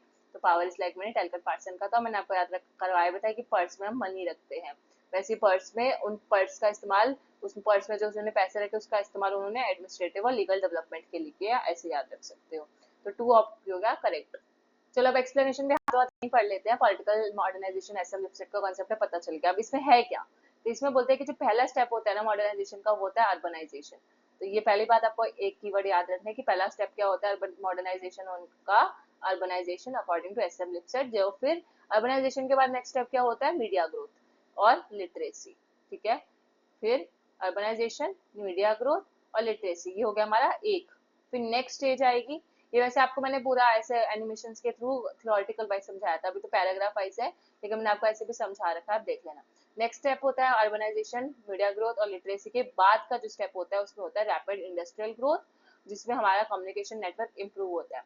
तो हमारे कोई आप ऐसे प्रैक्टिकल लाइफ से सोच के देखो, आपका नेशन है इंडिया है, इंडिया में अगर आप किसी को मॉडर्नाइजेशन लाना चाहते हो तो पहले वहाँ पे आपको अर्बनाइजेशन लाना पड़ेगा, अर्बनाइजेशन के साथ साथ वहाँ पे मीडिया ग्रोथ हो रहा होगा, मीडिया अच्छी लेवल पे होगी और लोग जो होंगे पढ़े लिखे होंगे। तो ये हो गया हमारा फर्स्ट स्टेज। इस स्टेज को क्लियर करने के बाद हम क्या करेंगे, इंडस्ट्रियलाइजेशन करेंगे। तो अर्बनाइजेशन के बाद आ गया इंडस्ट्रियलाइजेशन, यू और फिर आई, जिसमें हम अगर इंडस्ट्रियलाइजेशन अच्छा होगा तो हमारा कम्युनिकेशन नेटवर्क और बढ़ेगा, अलग अलग इंडस्ट्री सेटअप करेंगे, बाहर के लोगों से कम्युनिकेट करेंगे और ये सारी चीजें। फिर आएगा growth of advance communication networks, in turn encourages the development of formal democratic institution. और जब हमारा कम्युनिकेशन नेटवर्क अच्छा होगा तो हमारे जो डेमोक्रेटिक इंस्टीट्यूशन है जैसे वोटिंग और सिटीजन का पार्टिसिपेशन, ठीक है, ये सारी चीजें भी डेवलप होंगी in the decision of government. तो थर्ड स्टेज हो गई हमारी डेमोक्रेटिक इंस्टीट्यूशन, तो अर्बनाइजेशन, इंडस्ट्रियलाइजेशन और फिर डेमोक्रेटिक इंस्टीट्यूशन, वो भी फॉर्मल वाली बात कर रहे हैं। तो यूआईडी, ठीक है, यूआईडी, यू तो तुम मैं और डी से या फिर आईडी, ठीक है, आपका आइडेंटिटी कार्ड। तो ऐसे हम लिपसेट ने पॉलिटिकल मॉडर्नाइजेशन की कुछ 3 स्टेजेस बताई थी, वो मैंने आपको बता दी। अब बाकी 3 option, building of democracy, Pennock की हमने पढ़ी, political growth is inextricably linked to the establishment of democracy. तो पॉलिटिकल ग्रोथ किस पे डिपेंड करती है कि आपका पॉलिटिकल ग्रोथ होगा कि नहीं होगा, वो डिपेंड करता है कि आपका डेमोक्रेसी का स्ट्रक्चर कैसा है, आपकी डेमोक्रेटिक वैल्यूज कैसी हैं, लोगों के मायने में, लोगों का थिंकिंग पॉइंट के हिसाब से देखें तो लोगों में डेमोक्रेटिक वैल्यूज कैसी हैं, तो उस पर पॉलिटिकल ग्रोथ डिपेंड करती है। ये उन्होंने बिल्डिंग ऑफ डेमोक्रेसी में बताया था। ऑपरेशन ऑफ नेशन स्टेट जो बुक है एडवर्ड शिल्स की है, इन्होंने ऑपरेशन किया, किस चीज का ऑपरेशन किया, पॉलिटिकल डेवलपमेंट का ऑपरेशन किया, कि पॉलिटिकल डेवलपमेंट ऐसा ऑर्गेनाइजेशन है पॉलिटिकल लाइफ का and the fulfilment of political function. Political development क्या है, पॉलिटिकल लाइफ का एज द ऑर्गेनाइजेशन है, मतलब पॉलिटिकल लाइफ का ऑर्गेनाइजेशन है एंड पॉलिटिकल फंक्शंस को फुलफिल करना, मतलब जो आपके फंक्शंस है आप अच्छे से निभा रहे हो कि नहीं। तो अगर आप अपने फंक्शन अच्छे से निभा रहे हो, पॉलिटिकल लाइफ का अच्छे से परफॉर्म कर रहे हो, तो इसका मतलब आप पॉलिटिकली डेवलप कर रहे हो with the criteria anticipated of a contemporary nation state. वही नेशन स्टेट का जो आज के टाइम का नेशन स्टेट है, तो वहाँ पे 2 चीजें होनी चाहिए आपका पॉलिटिकल डेवलपमेंट के लिए, पहला फुलफिलमेंट ऑफ पॉलिटिकल फंक्शन, दूसरा ऑर्गेनाइजेशन ऑफ पॉलिटिकल लाइफ। तो ये 2 कीवर्ड्स और ये पॉलिटिकल डेवलपमेंट की डेफिनेशन एडवर्ड शिल्स की। और डी ऑप्शन टैलकट पार्सन वाली जो बुक है, उस बुक नहीं है सॉरी, इनका कंसेप्ट है पॉलिटिकल डेवलपमेंट क्या है, एक ऐसा is inextricably intertwined with the legal and administrative order of the community। तो इसके जो कंसेप्ट है उसमें ही इसका नाम छुपा हुआ है कि पॉलिटिकल डेवलपमेंट क्या होता है, जब आप पॉलिटिकल डेवलपमेंट को लीगल डेवलपमेंट या लीगल ऑर्डर ऑफ कम्युनिटी बोल लो, या एडमिनिस्ट्रेटिव डेवलपमेंट या एडमिनिस्ट्रेटिव ऑर्डर ऑफ कम्युनिटी बोल लो, सेम ही बात है। तो इसके साथ अब जब आप पॉलिटिकल डेवलपमेंट करते हो ना, साथ साथ लीगल और एडमिनिस्ट्रेटिव स्ट्रक्चर को भी, उनका भी डेवलपमेंट करते हो, तो रियल सेंस में पॉलिटिकल डेवलपमेंट होती है, ऐसा टैलकट पार्सन बोलते हैं। अब आपने एरन लिस्पार्ट की काइंड्स ऑफ पार्टी सिस्टम पढ़े होंगे, ठीक है। तो डेमोक्रेसी जब हम कॉन्सेप्ट पढ़ते हैं डेमोक्रेसी का, तो हम एरन लिस्पार्ट पढ़ते हैं, उसमें आपको बताना है कि काइंड्स ऑफ पार्टी सिस्टम में उन्होंने कौन से 3 तरीके के पार्टी सिस्टम बताए थे। So the correct answer is option number 1, consensual party system, conflictual party system और अकोमोडेटिव पार्टी सिस्टम। तो कंसेंसुअल क्या होता है, मतलब जिसमें आप कंसेंसस लेते हो, मतलब दूसरों का मत लेते हो, मत, ठीक है, सब बातचीत करके आपस में कंसेंसस लेके नेगोशिएट करके फिर एक चीज पे पहुंचते हो, तो वो कंसेंसुअल पार्टी सिस्टम होता है। तो ये अच्छा माना जाता है कि आपको कोई भी डिसीजन लेना है, कोई भी पॉलिसी बनानी है, तो आप सबकी सहमति ले रहे हो बेसिकली। कन्फ्लिक्चुअल यानी कि नाम से पता चला कन्फ्लिक्ट्स होंगे, पार्टीज के जो खिलाफ दूसरी पार्टीज होंगी, उसके जो अपोजिशन में पार्टीज होंगी वो, ठीक है, तो वो कन्फ्लिक्चुअल पार्टी सिस्टम हो गया। देन अकोमोडेटिव पार्टी सिस्टम, जिसमें डिफरेंट पार्टीज जो हैं एक दूसरे के रोल को अकोमोडेट करने की कोशिश करती हैं पॉलिसी मेकिंग और डिसीजन मेकिंग के लिए। तो पॉलिसी बनानी है या डिसीजन लेना है, तो अलग अलग पार्टीज एक साथ मिलकर काम करने का कोशिश करती है, हम अकोमोडेटिव पार्टी सिस्टम बोलते हैं। और ये CCA किसने दिया है, एलन लिस्वार्ट ने दिया है। सो आप देख रहे हो ऑलमोस्ट 40 मिनट हो गए हैं, फिर भी अभी तक सिर्फ 2018 का ही पेपर हम सॉल्व कर रहे हैं इतनी देर से, कि कंपैरेटिव पॉलिटिक्स के इतने सारे क्वेश्चन 2018 में आए हुए थे, राइट। तो इनमें से आपको बताना है कि कौन से types of bureaucracy found in the colonial rule, जब जहाँ पे हमको, अगर जैसे को ब्रिटिशर्स ने इंडिया को अपनी कॉलोनी बनाया था, राइट, तो उस टाइम पे हम क्या बोल सकते थे कि वहाँ का ब्यूरोक्रेटिक सिस्टम कैसा रहा होगा। तो उसका सिंपल और सरल सा नाम है, वो है रूलिंग ब्यूरोक्रेसी, ठीक है। जो ब्यूरोक्रेसी हम पे शासन करे वो रूलिंग ब्यूरोक्रेसी कॉलोनियल टाइम पे देखने को मिली थी। तो ये बस, इसका कोई एक्सप्लेनेशन नहीं है ज्यादा, बस इसको रूलिंग ब्यूरोक्रेसी बोलती है। सिंपल सा फैक्ट है, आपको इसको थोड़ा सा रोट लर्निंग से याद कर रखना है। ये भी काफी अच्छा क्वेश्चन है, बहुत पुराना क्वेश्चन है, कि ब्यूरोक्रेसी को प्राइस ऑफ पार्लियामेंट्री डेमोक्रेसी किसने बोला था, तो हर्बर्ट मॉरिसन ने बोला था। इसका भी कुछ ज्यादा एक्सप्लेनेशन नहीं है, बस इतना याद रखो कि मॉरिसन ने ब्यूरोक्रेसी की डेफिनेशन दिया, वो उसमें मॉरिसन से आपको ये प्राइस जैसा कीवर्ड याद रखना है। ब्यूरोक्रेसी को प्राइस से कंपेयर किसने किया है, तो हर्बर्ट मॉरिसन ने। सो बेसिकली हर्बर्ट मॉरिसन का ये हो गया कि ब्यूरोक्रेसी एक प्राइस ऑफ पार्लियामेंट्री डेमोक्रेसी है, इसलिए हम ये नहीं बोल सकते कि डेमोक्रेसी में ब्यूरोक्रेसी एक तरीके का मिसनॉमर है। मिसनॉमर यानी कि क्या, सिर्फ नाम मात्र है या फिर मिसलीडिंग है, मिसलीडिंग बोल सकते हो। तो ऐसा नहीं कि डेमोक्रेसी में ब्यूरोक्रेसी का रोल नहीं होता है, इनफैक्ट डेमोक्रेसी जो है बिना ब्यूरोक्रेसी के एग्जिस्ट कर ही नहीं सकती, ऐसा हर्बर्ट मॉरिसन ने बोला था। तो he said very well of bureaucracy. तो अगर ब्यूरोक्रेसी से कुछ स्टेटमेंट आता है, कभी तुक्का लगाना हो या नाम ये मेंशन हो, तो एक तो मैक्स वेबर हम पढ़ते हैं, ठीक है, वो मैक्स वेबर की ज्यादातर थ्योरीज आपको पता ही होंगी, और इसके लिए मैंने एक पूरा का पूरा वीडियो भी बनाया था जिसमें हमने मैक्स वेबर पूरा कंप्लीट किया था। तो उस वीडियो में अगर ये पॉइंट नहीं था, तो ऑब्वियसली वो हर्बर्ट मॉरिसन का ही हो सकता है, मतलब हर्बर्ट मॉरिसन है, मैक्स वेबर है, वैसे एक और थिंकर है मैक्स नाम से, मैक्स राइट आई गेस, ऐसा कुछ नाम है उनका, जो हमने 2017 के पेपर में प्रैक्टिस किया था, तो वो भी है। तो ये कुछ 3-4 थिंकर्स हैं जो ब्यूरोक्रेसी के बारे में बात करते हैं।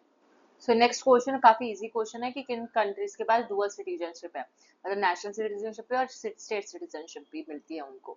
तो आपको पता है कि इंडिया तो है नहीं, प्लस आपको ये पता है कि यूएसए में डुअल सिटीजनशिप है। तो अब बताओ स्विट्जरलैंड होगा या यूके होगा? तो ऑब्वियसली स्विट्जरलैंड, क्योंकि आपको पता है यूके में जाके ब्रिटेन में सिंगल सिटीजनशिप का कॉन्सेप्ट है, ना कि डुअल सिटीजनशिप का। ठीक है, तो यहाँ पे स्विट्जरलैंड और USA will be the right answer. तो फाइनली हमारा 2018 दिसंबर का पेपर खत्म। भी अब पढ़ते हैं 2019 दिसंबर में कौन कौन से क्वेश्चन कंपैरेटिव पॉलिटिक्स से आए थे। तो ये कुछ क्वेश्चन है, जैसे आपको क्रोनोलॉजिकल ऑर्डर में लगाना है इन सारी बुक्स को। ठीक है, पहले दिन के बुक्स के ऑथर्स बताऊंगे तो आपको ज्यादा इजी रहेगा कि कैसे लगा सकते हो। तो करेक्ट आंसर क्या होना चाहिए सोचो। तो वैसे तो ज्यादातर इन क्वेश्चन में हमें तुक्का ही लगाना पड़ता है और कोई ऑप्शन ही नहीं है। ठीक है, क्योंकि हमने सारे बुक्स की क्या बोलते हैं डेट याद नहीं की होती, लेकिन फिर भी अगर हमको इनके ऑथर्स याद हो तो हम थोड़ा सा अंदाजा लगा सकते हैं, अच्छा इसका ऑथर ये पहले आया था या बाद में आया था, वैसा। तो इसका जो करेक्ट आंसर है वो है ऑप्शन नंबर 2। एक बार एक्सप्लेनेशन देखते हैं। सो जैसे अमेरिकन कॉमनवेल्थ है, 1888 की बुक है, जेम्स ब्राइस की है। ठीक है, देन 1913 की बुक है public opinion and public government, Lawrence Lowell की। तो वैसे तो ये बैच द फॉलोइंग में आते हैं ऐसे क्वेश्चन, क्रोनोलॉजी में बहुत रेयर ही पूछा गया है, लेकिन इसमें 2019 के पेपर में क्रोनोलॉजी पूछ ली गई है। तो हमें क्रोनोलॉजी छोड़ो अभी, बस हमें याद रखना है कि कौन सी किसकी बुक है। तो अभी यहाँ पे हम ये याद कर रहे हैं, जेम्स ब्राइस की book American Commonwealth, Lawrence Lowell की book public opinion and popular government, याद होनी चाहिए। जेम्स ब्राइस की बुक मॉडर्न डेमोक्रेसी। तो दो बुक्स है जेम्स ब्राइस की इसी क्वेश्चन में, तो दोनों बुक हमें याद होनी चाहिए, अमेरिकन कॉमनवेल्थ और मॉडर्न डेमोक्रेसी। पॉपुलर बुक है, काफी बारी पेपर में आ रखी है, रिपीटेड पीवाईक्यू है, तो याद होना चाहिए जेम्स प्रेस के दोनों बुक। लॉवेल की पब्लिक ओपिनियन पब्लिक ऑर्डर, ये मैंने आपको सारा कुछ ट्रिक से याद कराया, एक बार प्लेलिस्ट देख लेना, यहाँ नहीं बताऊंगी इसलिए। और कार्ल फेडरिच भी हमने पढ़ा था, कॉन्स्टिट्यूशन गवर्नमेंट एंड डेमोक्रेसी, इसकी बुक हमने याद की थी ट्रिक से। तो ये हो गया।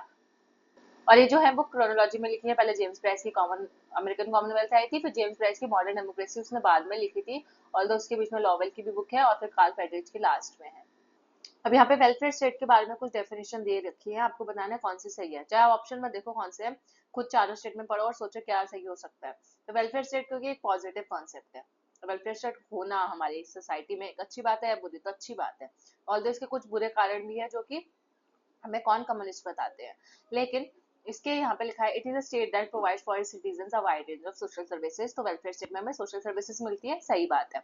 Then it is a compromise between communism on the one hand, और वेलफेयर स्टेट में एक तरफ कम्युनिज्म होता है, एक तरफ इंडिविजुअलिज्म होता है, मतलब वेलफेयर स्टेट एक ऐसी स्टेट होती है जिसमें दोनों ही फीचर्स पाए जाते हैं। तो ये भी सही है, कम्युनिज्म भी मिलेगा और इंडिविजुअलिज्म भी मिलेगा। वेलफेयर स्टेट एक ऐसा पैटर्न है जो कि ह्यूमेन और प्रोग्रेसिव सोसाइटी को बताता है, तो ये भी सही है कि हम ह्यूमेन सोसाइटी और प्रोग्रेसिव सोसाइटी की बात इसमें करते हैं। ह्यूमेन यानी कि जो थोड़ा सा और इंसानियत के नाते, ठीक है, क्योंकि इसमें वेलफेयर सर्विसेज प्रोवाइड की जा रही है।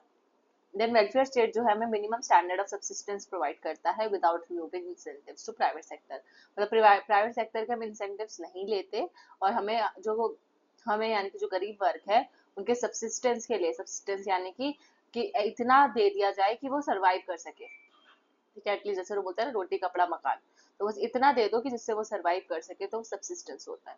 तो ये हो गया, और ये चारों ही स्टेटमेंट जो है वेलफेयर स्टेट के बारे में सही है। तो बेसिकली ये रहा इसका एक्सप्लेनेशन, एक ऐसी स्टेट जो कि कमिटेड होती है बेसिक इकोनॉमिक सिक्योरिटी प्रोवाइड करती है अपने सिटीजंस को, उनको मार्केट रिस्क से प्रोटेक्ट करती है, मतलब कुछ एक्स्ट्रा फीचर्स दे रखे हैं एक्सप्लेनेशन में मैंने कि इसके अलावा और क्या क्या हो सकता है। तो प्रोटेक्ट करना मार्केट रिस्क से, बेसिक इकोनॉमिक सिक्योरिटी प्रोवाइड करना, ओल्ड एज से एसोसिएटेड अनएम्प्लॉयमेंट, एक्सीडेंट, सिकनेस, ये सारी चीजें। और द टर्म वेलफेयर स्टेट जो है पहली बार यूके में आया था वर्ल्ड वॉर 2 के टाइम पे। It has since been used much more broadly to describe system of social welfare that have developed since 19 century. तो 19 सेंचुरी के बाद से ही हमने देखा कि सोशल वेलफेयर का जो सिस्टम था ये डेवलप होने लगा था, और उसके बाद हम फीचर्स देख सकते हैं। तो पहली बार कहाँ आया, यूके में आया, ठीक है, 19 सेंचुरी में, और ये डेवलप होना स्टार्ट हुआ था। तो ये 2-3 फैक्ट्स भी आप एक्स्ट्रा याद रख लेना। नाउ नेक्स्ट क्वेश्चन, आपको बताना है इनमें से कौन से राइटर्स जो है इटली से है। ठीक है, तो वैसे तो ये जो पैक की पहले जी 3 जो राइटर्स है वो इटालियन स्कूल से बिलोंग करते हैं। ठीक है, इटालियन स्कूल ऑफ थॉट से बिलोंग करते हैं, पर जरूरी नहीं है कि जो इटालियन स्कूल से बिलोंग करता है वो इटली में ही पैदा या वो इटली का ही नागरिक हो।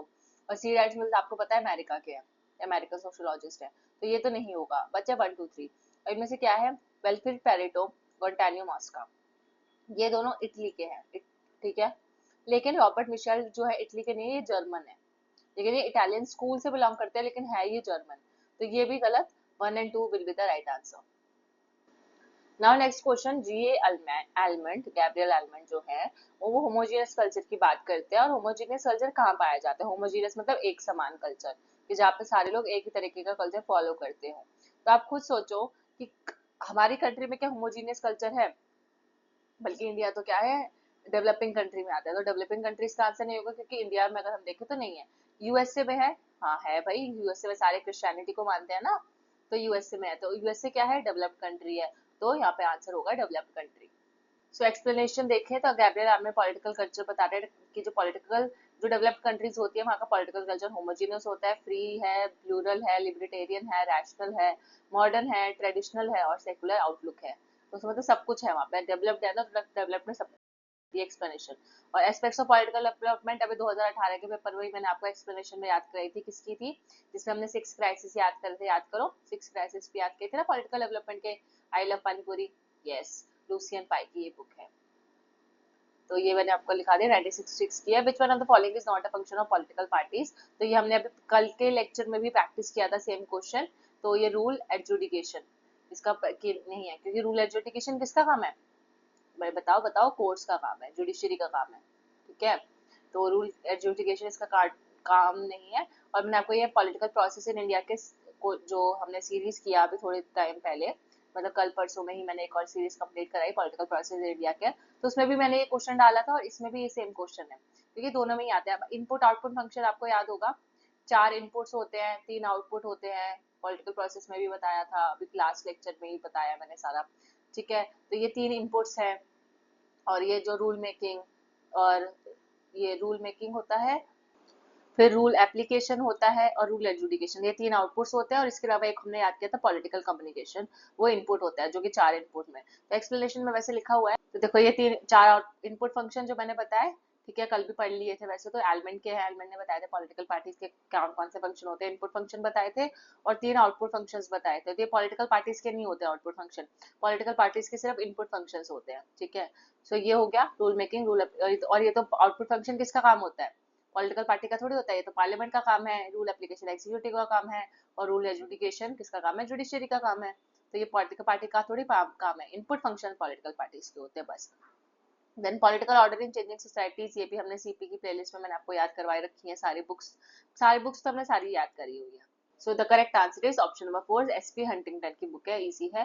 देन बात करें नॉट करेक्ट की, तो nation is a psychological concept, state is a legal concept, nationalism is an attribute of nation, and nation and state जो है कोटर्मिनस होते हैं। नॉट करेक्ट पूछा है, तो नॉट करेक्ट है ये, ऑप्शन नंबर 4 इनकरेक्ट है। बाकी सही है कि हाँ, नेशन एक साइकोलॉजिकल कॉन्सेप्ट है, स्टेट लीगल कॉन्सेप्ट है, नेशनलिज्म जो है नेशन का ही एक एट्रीब्यूट है, ठीक है, उसी का एक भाग है, मतलब नेशन के अंदर नेशनलिज्म आता है। तो ये को टर्मिनस नहीं होते। तो वैसे तो कोर टर्मिनस का मतलब क्या होता है? इसको तोड़ो, अगर आई एन एस हटा दो तो क्या बनेगा? Core term. मतलब कि आप इसको इंटरचेंजेबली यूज कर सकते हो, कि नेशन भी एक ही टर्म है, स्टेट भी एक ही टर्म है, जैसे होता है ना सिनोनियम्स बेसिकली। तो कोर टर्मिनस हमारा सिनोनियम है। तो ऐसा थोड़ी है कि नेशन और स्टेट दोनों सेम होता है, दो अलग कॉन्सेप्ट है ना। कोर टर्मिनस तो नहीं है कि ये टर्म हम एक दूसरे के बदले में तो यूज नहीं कर सकते। जो स्टेट होता है वो एक पॉलिटिकल इंस्टीट्यूशन होता है, जिसका खुद का एक सॉवरेन जुरिडिक्शन है, उसके खुद की एक टेरिटोरियल बाउंड्री होती है, बॉर्डर्स होते हैं, और उसकी स्टेट की खुद की एक अथॉरिटी होती है कि इस जुडिक्शन में पूरा का पूरा जो स्टेट है वो उस पर अपने अथॉरिटी को एक्सरसाइज करता है, ठीक है। और उसके पास कुछ पब्लिक इंस्टीट्यूशन होते हैं, बल्कि लेकिन जो नेशन स्टेट होता है वो क्या होता है भाई? नेशन स्टेट अलग चीज है। नेशन स्टेट एक पॉलिटिकल कम्युनिटी होती है, जिसका कुछ कॉमन बिलीव्स है, कल्चर है, लैंग्वेज है, हिस्ट्री है, और ये एक आउटकम को दर्शाता है नेशनलिस्टिक जील। जील क्या होता है? हमारा इंथुजियाज्म, ठीक है, प्राउड, मतलब किसी चीज को बहुत उत्सुकता से करना। तो जो हम नेशनलिस्ट होता है ना, नेशनलिज्म का बोलते हैं, नेशनलिज्म पेट्रियोटिक होना, ठीक है, आप में अपने भारत के प्रति एक अच्छी भावना होना, मतलब देशभक्ति टाइप भावना। तो वैसे नेशनलिस्टिक जो है वो इसकी बात हो रही है, तो वो नेशन स्टेट होता है जिसमें हमारे बिलीव्स, कल्चर, लैंग्वेज, हिस्ट्री सब आ जाता है, जिसमें वैसे कम्युनिटी अपने आप को एक रिकॉग्नाइज करते हैं कि हम भारतीय हैं। तो क्या है? Nation state. और स्टेट की बात हो, मतलब यहाँ पे आके बात हो रही है, स्टेट मतलब ये नहीं कि जैसे जो सेंटर होते हैं और स्टेट्स होते हैं, नहीं, स्टेट मतलब यहाँ पे सरकार, गवर्नमेंट जो हमारे देश को चला रही है, वो यहाँ पे पॉलिटिकल इंस्टीट्यूशन का काम करती है। नाउ नेक्स्ट क्वेश्चन, ये जो बुक है नेशन एंड नेशनलिज्म, ये किसने लिखी है बताओ?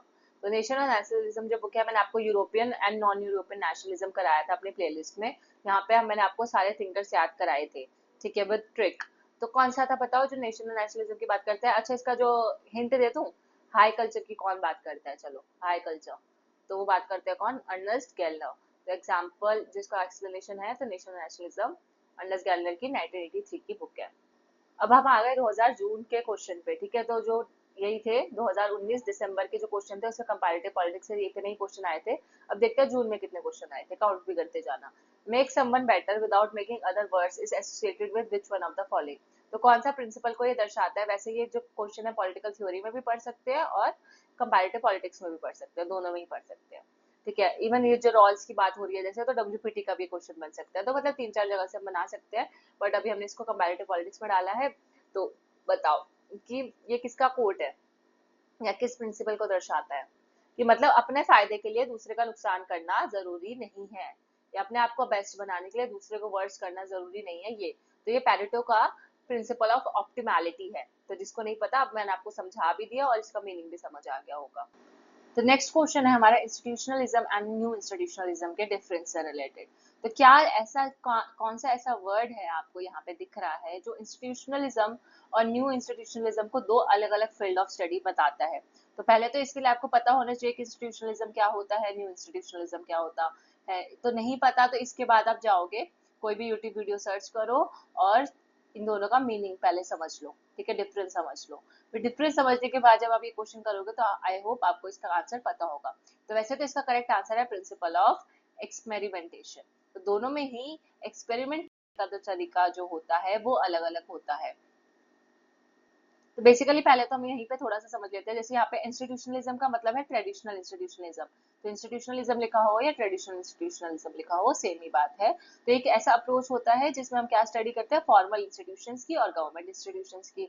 जो सरकार के इंस्टीट्यूशंस है, पार्लियामेंट, एग्जीक्यूटिव, जुडिशरी, ब्यूरोक्रेसी, ठीक है, फॉर्मल इंस्टीट्यूशन जितने भी है हमारी कंट्री में, वो सारी चीजें हम पढ़ते हैं। और न्यू इंस्टीट्यूशनलिज्म क्यों है? फिर इसके आगे न्यू वर्ड क्यों लग गया? ये ट्रेडिशनल था और इसमें ऐसी क्या नई चीज ऐड हुई कि न्यू इंस्टीट्यूशनलिज्म बन गया? तो पहले सिर्फ हम इंस्टीट्यूशन की स्टडी करते थे। अब हम जो उस इंस्टीट्यूशन के अंदर जो लोग काम कर रहे हैं, उनका जो बिहेवियर है, उसका, उनके नॉर्म्स, उनके कल्चर, उनका रूल्स, ठीक है, उस पॉलिटिकल इंस्टीट्यूशन का, ये सब भी हम स्टडी करने लग गए हैं। इसलिए हम इसको न्यू की कैटेगरी में डालते हैं। और डिफरेंस क्या है जिस पर प्राइमरी डिफरेंस जिसके हम बोल सकते हैं? तो प्रिंसिपल ऑफ एक्सपेरिमेंटेशन। तो ठीक है, तो इसको याद रखना, प्रिंसिपल ऑफ एक्सपेरिमेंटेशन ऐसा है जो न्यू इंस्टीट्यूशनलिज्म और ओल्ड इंस्टीट्यूशनलिज्म को एक दूसरे से अलग करता है। Now this is an easy question, authors हैं और उनके टर्म्स है। तो डेविड ईस्टर का आपको मैंने बहुत अभी भी कितनी बार याद कराया, ब्लैक बॉक्स मॉडल, जो इनपुट आउटपुट मॉडल भी बोलते हैं। इनपुट जाते हैं पॉलिटिकल सिस्टम में और आउटपुट निकल के आता है, मतलब डिमांड एंड सपोर्ट जाता है और पॉलिसी और आउटकम्स आते हैं। तो वो ब्लैक बॉक्स मॉडल था इसका। देन लूसियन पाई का हमने अभी थोड़े टाइम पहले भी पढ़ा था, ठीक है। तो वो क्या था? डेवलपमेंट सिंड्रोम, जो मैंने आपको याद भी कराया था ईसीडी के नाम से, है ना, इक्वालिटी, कैपेसिटी एंड डिफरेंशिएशन। तो ये डेवलपमेंट सिंड्रोम हमने सीपी की प्लेलिस्ट में याद किया था ट्रिक के साथ, वो भी देख लेना एक बार। और फिर सैमुअल पे हंटिंगटन वेव्स ऑफ डेमोक्रेटाइजेशन, और एसएम लिपसेट बोलते हैं वैसे इनका शॉर्ट फॉर्म। तो Simon Martin Lipset is a political man, ठीक है। तो लिपसेट का भी मैंने आपको पूरी ट्रिक, तो सब सारी ट्रिक्स याद कराई हैं, ठीक है, तो अब यहाँ नहीं बताऊंगी। Now next question assertion reasoning का क्वेश्चन है। पहला असर्शन लिखा है, नेशन और नेशनलिज्म जो है कैन वैलिडली बी कॉन्सेप्चुअलाइज, मतलब नेशन का कॉन्सेप्ट और नेशनलिज्म का कॉन्सेप्ट, नेशन और नेशनलिज्म का कॉन्सेप्ट एक दूसरे से अलग है, वैरी करता है, and defined but without being generalised in common theorisation. लेकिन जब हम कॉमन ऐसे कोई थ्योरी पढ़े, जैसे अब जब आप स्कूल में थे तो आपको नेशन और नेशनलिज्म एक ही जैसे समझाया जाता था। वो तो अब पीएचडी लेवल पे आ गए हो, एमए लेवल पे हो गए, तो आपको इसका फर्क पता चला होगा। लेकिन हम कॉमन थ्योरी में इसको जनरलाइज तरीके से पढ़ते हैं, ऑल्दो इनका जो कॉन्सेप्ट है वो वैरी करता है इन डेफिनेशन, ठीक है। कॉन्सेप्ट वेरी करता है, लेकिन जब हम थियोरेटिकली पढ़ते हैं तो हम जनरलाइज तरीके से पढ़ते हैं। तो ये सही है, ऑब्वियसली सही बात है। एज रीजन देखते हैं, there can be discourses not common theory on nation and nationalism. क्यों? क्योंकि हम जनरलाइज फॉर्म में क्यों पढ़ते हैं भाई इन कॉमन थियोराइजेशन को? तो अगर हम क्यों लगा के देखें तो इसका बिकॉज ये सही बैठ रहा है, ये रीजन सही है। क्योंकि जो नेशन और नेशनलिज्म की जब हम थ्योरीज पढ़ते हैं तो इसके अलग, इसके डिस्कोर्सेज हो सकते हैं, कॉमन थ्योरीज नहीं हो सकती। नेशन और नेशनलिज्म पे कोई कॉमन थ्योरीज नहीं हो सकती, वहाँ पे इनके बड़े बड़े डिस्कोर्सेज हो सकते हैं, ठीक है। इसलिए इनको हम जनरल मतलब बिना जनरलाइज किए। सो बेसिकली हम इसको जनरलाइज नहीं कर सकते। विदाउट लिखा है, सॉरी माय मिस्टेक, मैंने गलत पढ़ा, उससे मैंने इस वर्ड पे फोकस नहीं किया। सो यस, इसको हम जनरलाइज नहीं कर सकते कॉमन थ्योरी में। मेरे को लगा शायद कर सकते हैं, क्योंकि जैसे हम स्कूल लेवल पे तो हम सेम ही पढ़ते थे ना, तो मेरे को लगा स्कूल लेवल की यहाँ बात हो रही है, बट नहीं, यहाँ पे तो वैसा नहीं है। तो इसको हम कॉमन थ्योरी में जनरलाइज नहीं कर सकते। दो अलग अलग कॉन्सेप्ट है। क्यों जनरलाइज नहीं कर सकते भाई? क्योंकि इसमें डिस्कोर्सेज होते हैं, कॉमन थ्योरीज नहीं होती, इसलिए जनरलाइज नहीं कर सकते। सो ये आंसर और एक्सप्लेनेशन जो भी मैंने बताई वो लिखा हुआ है। नेशनलिज्म एक पॉलिटिकल, सोशल और इकोनॉमिक आइडियोलॉजी है।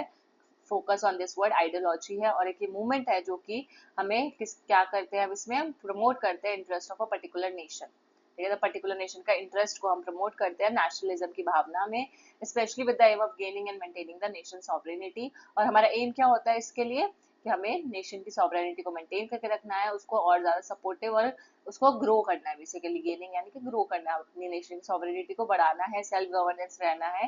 तो सेल्फ गवर्नेंस होना चाहिए, ऐसे नहीं कि फिर से कोई ब्रिटिशर्स आके हम पे रूल कर सके। तो वो नेशनलिज्म है, राइट। और नेशनलिज्म एक आइडियोलॉजी है, वो एज एन आइडियोलॉजी एक मॉडर्न कॉन्सेप्ट है। वेयर जो नेशन है, नेशन पुराना कॉन्सेप्ट है। नेशन तो एग्जिस्ट करता था हमेशा से, स्टेबल कम्युनिटी ऑफ पीपल है, जो कि किसके बेसिस पे बनाई जाती है, common language, territory, history, ethnicity, psychological makeup और एक कॉमन कल्चर के बेसिस पे हिसाब नेशन का फीचर्स हो गए। और नेशनलिज्म एक आइडियोलॉजी हो गई, नेशन उसका स्टेबल कम्युनिटी हो गई। अभी हमने जो थोड़ी देर पहले पढ़ा था वो नेशन और स्टेट का डिस्टिंक्शन पढ़ा था, ठीक है। ये नेशन और नेशनलिज्म का डिफरेंस पढ़ रहे हैं। और it is true that there can be discourses and not common theories on nation nationalism, as both these concepts are different, क्योंकि दोनों कॉन्सेप्ट्स डिफरेंट है और इसको हम एक कॉमन थ्योरी में डिफाइन नहीं कर सकते। Next question, new democracy as hegemony of the workers, peasants and other marginalized section of the society is associated with which one of the following? तो ये न्यू डेमोक्रेसी की एक डेफिनेशन है। तो सबसे पहले तो आपको ये डेफिनेशन याद रख लो। किसने दिया वो तो चलो बात की बात है, अभी हम पढ़ेंगे। लेकिन न्यू डेमोक्रेसी होती क्या है? न्यू डेमोक्रेसी वर्ड आपने बहुत बार देखा होगा। इनफैक्ट जो अभी तो 2024 2023 आई था, 23-24 में जो पेपर्स आ रहे हैं उसमें ये जो वर्ड है ना बहुत यूज हुआ है, न्यू डेमोक्रेसी। तो न्यू डेमोक्रेसी क्या होती है? सबऑल्टर्न स्कूल से बिलोंग करता है ये। और सबऑल्टर्न स्कूल क्या होता है? जो मार्जिनलाइज सेक्शन को फोकस करते हैं, ठीक है, जो गरीब वर्ग है या जिनके साथ एक्सप्लॉइटेशन हुआ है, उनकी अपब्रिंगिंग के लिए, उनके डेवलपमेंट के लिए ये स्कूल काम करता है। सबऑल्टर्न स्कूल उस थॉट प्रोसेस से चलता है। तो यहाँ पे देखो कीवर्ड ही आ रहा है मार्जिनलाइज सेक्शन। और मार्जिनलाइज सेक्शन में कौन होता है? जैसे वर्कर्स हैं, पीजेंट्स हैं। तो ये सारी चीजें हैं या मार्जिनलाइज सेक्शन है सोसाइटी के, ठीक है, तो इनकी हेजेमनी पे ये न्यू डेमोक्रेसी काम कर रही है कि भाई इन वर्कर्स को, पीजेंट्स को, मार्जिनलाइज सेक्शन को भी तो बढ़ावा दो, इनकी भी तो हेजेमनी होनी चाहिए, ठीक है। ऐसे नहीं इनको हमेशा से दबाया जा रहा है। तो इनकी हेजेमनी को सपोर्ट करने के लिए न्यू डेमोक्रेसी का जो कॉन्सेप्ट था सबऑल्टर्न स्कूल ने दिया था। और सबऑल्टर्न स्टडीज की जब हम बात करते हैं तो उसमें पार्था चैटर्जी को पढ़ते हैं, यहाँ पे अलग से बता रही हूँ। सुदीप्ता कविराज है, राइट। तो सबऑल्टर्न स्कूल से बिलोंग करते हैं सब। अब बताओ, इंडिया को सैमुअल पी हंटिंग ने हमें 3 वेव्स ऑफ डेमोक्रेटाइजेशन दिया था, आप सबको पता है 3 वेव्स। तो इसमें कौन सी 3 वेव्स, 4th वेव तो दी नहीं थी, तो ये तो होगा ही नहीं। तो थर्ड 3 वेव्स में से किसमें इंडिया को रखा था? इंडिया को उसने सेकंड वेव ऑफ डेमोक्रेटाइजेशन में रखा था। याद नहीं था तो अब याद कर लो। वैसे हम सैमुअल पे हंटिंगटन की जो 3 वेव्स है, आने वाले जो लेक्चर्स हैं, ठीक है, या मतलब जो आने वाले भी क्वेश्चन पेपर है, जो आगे हम क्वेश्चन पेपर प्रैक्टिस करेंगे, उसको मैं भी डिटेल में दूसरे उसमें एक्सप्लेनेशन में दूंगी। लेकिन यहाँ पे सिर्फ इतना याद रखना, इनकी बुक याद रखनी है। The third wave democratization in the late 20th century. एक सेकेंड, यस अब थोड़ा क्लीन लग रहा है। तो third wave democratization in the late 20th century. तो अभी थोड़ी देर पहले हमने सर्कुलेशन ऑफ एलिट्स से भी क्वेश्चन पढ़ा था, जो मैंने आपको बताया था विल्फ्रेड पेरेटो की ये थ्योरी है ना। थ्योरी के अकॉर्डिंग क्या सही है इसमें से? क्या होता है इस एलिट्स, क्या होता है सर्कुलेशन ऑफ एलिट्स का मतलब क्या है? तो इसका मतलब है rotation of elites. Rotation of elites मतलब कि पहले एक एलिट आता है पावर में, फिर उसी के अपोजिशन में एक और एलिट होता है, फिर वो पावर में आता है, फिर 3-4 एलिट्स, मतलब एलिट्स तो फ्यू होते हैं, कम होते हैं, लेकिन हमेशा जो एलिट्स होते हैं वही सत्ता में आते हैं, जैसे ए, बी और सी। तो जो पहले एक, इसने अपनी पावर को एक्सरसाइज किया, इसने अपनी सरकार बनाई, बाद में जब इलेक्शंस हुए तो इसने अपनी सरकार बनाई। और वैसे कोई डी बंदा है, वो एलिट सेक्शन से नहीं बिलोंग करता, वो नॉन एलिट है, ठीक है। तो ये जो है वो डी वाला बंदा, वो कभी पावर में नहीं आएगा, हमेशा इनके बीच में ही पावर जो है सर्कुलेट करती रहेगी। ए बना, फिर बी बना, फिर सी बनेगा, फिर सी के बाद फिर से इलेक्शन हो, फिर ए बन जाएगा। तो ऐसे ही ऐसा पावर स्ट्रगल चलता रहेगा, लेकिन नॉन एलिट की बारी कभी नहीं आती। तो बस यही कॉन्सेप्ट था जो यहाँ पे भी लिखा हुआ है। आप, आई होप आपको समझ आ गया होगा रोटेशन का मतलब क्या होता है यहाँ पे। अब पढ़ते हैं 2020 अक्टूबर के क्वेश्चन, ठीक है। तो आप भी पढ़ पढ़ के बोर हो गए होगे, इसको लास्ट रखेंगे बस। इसके बाद 2021, 22, 23, 24 वो हम नेक्स्ट लेक्चर में करेंगे, क्योंकि हमारा दिमाग जो है 45 टू 1 घंटे से ज्यादा चीजें सरवाइव नहीं कर सकता, है ना। तो वो तो आप 2x पे पढ़ोगे तो आपका आधे घंटे में भी हो जाएगा, लेकिन बस अभी आज के लिए इतना ही रखेंगे। तो 2020 के क्वेश्चन फटाफट खत्म कर लेते हैं, ज्यादा नहीं है, कुछ ही क्वेश्चन आए थे इसमें कंपैरेटिव पॉलिटिक्स से। तो इनमें से कौन सी कंट्रीज है किसका रिटर्न कॉन्स्टिट्यूशन नहीं है? ठीक है, तो मतलब ओरल कॉन्स्टिट्यूशन है, तो आपको पता होना चाहिए कि किसका रिटर्न है। अब तो यहाँ से आपको पता चल गया कि आपको ये एक लिस्ट बना तैयार करनी है रिटर्न और अनरिटर्न कॉन्स्टिट्यूशन की। ठीक है, और नहीं है आपके पास तो मेरे से मांग लेना, मैंने नोट्स बनाया तो वो पे भेज दूंगी। टेलीग्राम ग्रुप है learningmantra.vp के नाम से, वहां पे पूछ लेना। तो इसका जो करेक्ट आंसर है वो आपको दिख गया होगा थोड़ा थोड़ा, यहाँ पे लिखा न्यूजीलैंड। तो न्यूजीलैंड का जो कॉन्स्टिट्यूशन है वो अनरिटर्न कॉन्स्टिट्यूशन है। ठीक है, तो इसलिए यहाँ पे करेक्ट आंसर न्यूजीलैंड होगा। बाकी ऑस्ट्रेलिया, स्पेन और फ्रांस का कॉन्स्टिट्यूशन रिटर्न है। ठीक है, अब ऐसे तो कितनी सारी कंट्रीज है देश में, सबका थोड़ी लिस्ट बनाते बैठोगे, तो हमें कैसे पता चलेगा कि हमें कौन सी कंट्रीज का लिस्ट बनाना है? तो यही पीवाईक्यू से ही पता चलेगा ना कि हमें ये पीवाईक्यूज में आ रखे हैं, तो हमें इनका तो याद होना ही चाहिए। और मैंने क्या बोला, 10 से 15% क्वेश्चन कहीं पे भी कभी भी आ सकते हैं। जैसे ये चार है, यूएसए है, यूके है, इंडिया है, पाकिस्तान है, ये कुछ कंट्रीज रिपीटेड रहती हैं। तो इन सब का हमें जो हर बार पीवाईक्यूज में आती है उनका पता होना चाहिए। बाकी बहुत सारी कंट्रीज है, अफ्रीका की इतनी सारी कंट्रीज है, तो उन सबका भी हम याद नहीं रख सकते। ठीक है, तो कुछ कुछ जो मेन है उनका पता होना चाहिए बस। तो इसका न्यूजीलैंड का भी याद रख लेना, न्यूजीलैंड का नॉन रिटर्न है, और ऑस्ट्रेलिया, स्पेन और फ्रांस हमारा रिटर्न कॉन्स्टिट्यूशन है, और इंडिया का भी है, ये भी आपको पता है। और यहाँ पे कुछ और कंट्रीज जो कि पीवाईक्यूज में आई हुई है कि जिनका अनरिटन कॉन्स्टिट्यूशन है, तो वो जैसे यूके, इसराइल, लिबिया, न्यूजीलैंड अभी इस क्वेश्चन में था ही, ओमान और सऊदी अरेबिया। तो 1 2 3 4 5 6, ये छह कुछ, सिर्फ ये 6 कंट्रीज का नाम याद रख लो जिनका अनरिटन कॉन्स्टिट्यूशन है। अगर ये किसी उसमें मेंशन्ड है तो इसको ऑड वन आउट कर देगा, बाकी जितनी बची फिर रिटर्न में आ जाएंगी। ऐसा नहीं है कि सिर्फ इन 6 कंट्रीज का है, पर जो मोटा मोटा हम याद करते हैं यहीं से याद करते हैं। Now next question, democratisation. Democratisation क्या होता है? एक ऐसा प्रोसेस जिसकी वजह से, मतलब प्रोसेस अपना के हम डेमोक्रेसी को पालन कर सकते हैं या फॉलो कर सकते हैं, या फिर अपनी कंट्री में डेमोक्रेसी को ला सकते हैं, तो उस प्रोसेस को हम डेमोक्रेटाइजेशन बोलते हैं। इसमें पूछा गया है कि इसमें से कौन सा कारण नहीं है डेमोक्रेटिक शिफ्ट का in the context of democratisation. कैसे, क्या चीज है जिसकी वजह से डेमोक्रेटिक शिफ्ट नहीं आएगा? तो अगर इम्पोर्ट सब्सटीट्यूशन में क्राइसिस आएंगे तो आप सोचो शिफ्ट होगा कि नहीं होगा? ऑब्वियसली होगा, क्राइसिस आया है तो बदलाव तो आएगा। देन पॉपुलैरिटी की कमी हो गई, मिलिट्री जो रिजाइम्स है उनकी लेजिटिमेसी डाउन हो गई, तो ये भी एक हो सकता है कि क्योंकि वहां पे पहले मिलिट्री थी, मिलिट्री रूल करती थी, ठीक है, उसकी जो लेजिटिमेसी है वो खत्म हो गई है, और उसकी पॉपुलैरिटी भी अब खत्म हो गई है, मिलिट्री से कोई इतना डरता नहीं है ना, उनकी कोई बात मानता है। तो हो सकता है ना कि वहाँ पे मिलिट्री सिस्टम खत्म हो जाए तो डेमोक्रेसी आ जाए, तो डेमोक्रेटिक शिफ्ट आ सकता है, तो ये भी सही है। सोशल चेंज आएगा तो ऑब्वियसली सोशल चेंज आएगा तो शिफ्ट आएगा ही। बाकी मीडिया से इतना फर्क नहीं पड़ता कि मीडिया वहाँ की कैसी है क्या नहीं, तो डेमोक्रेसी पे इतना प्रभाव नहीं डालती, तो media will be the right answer.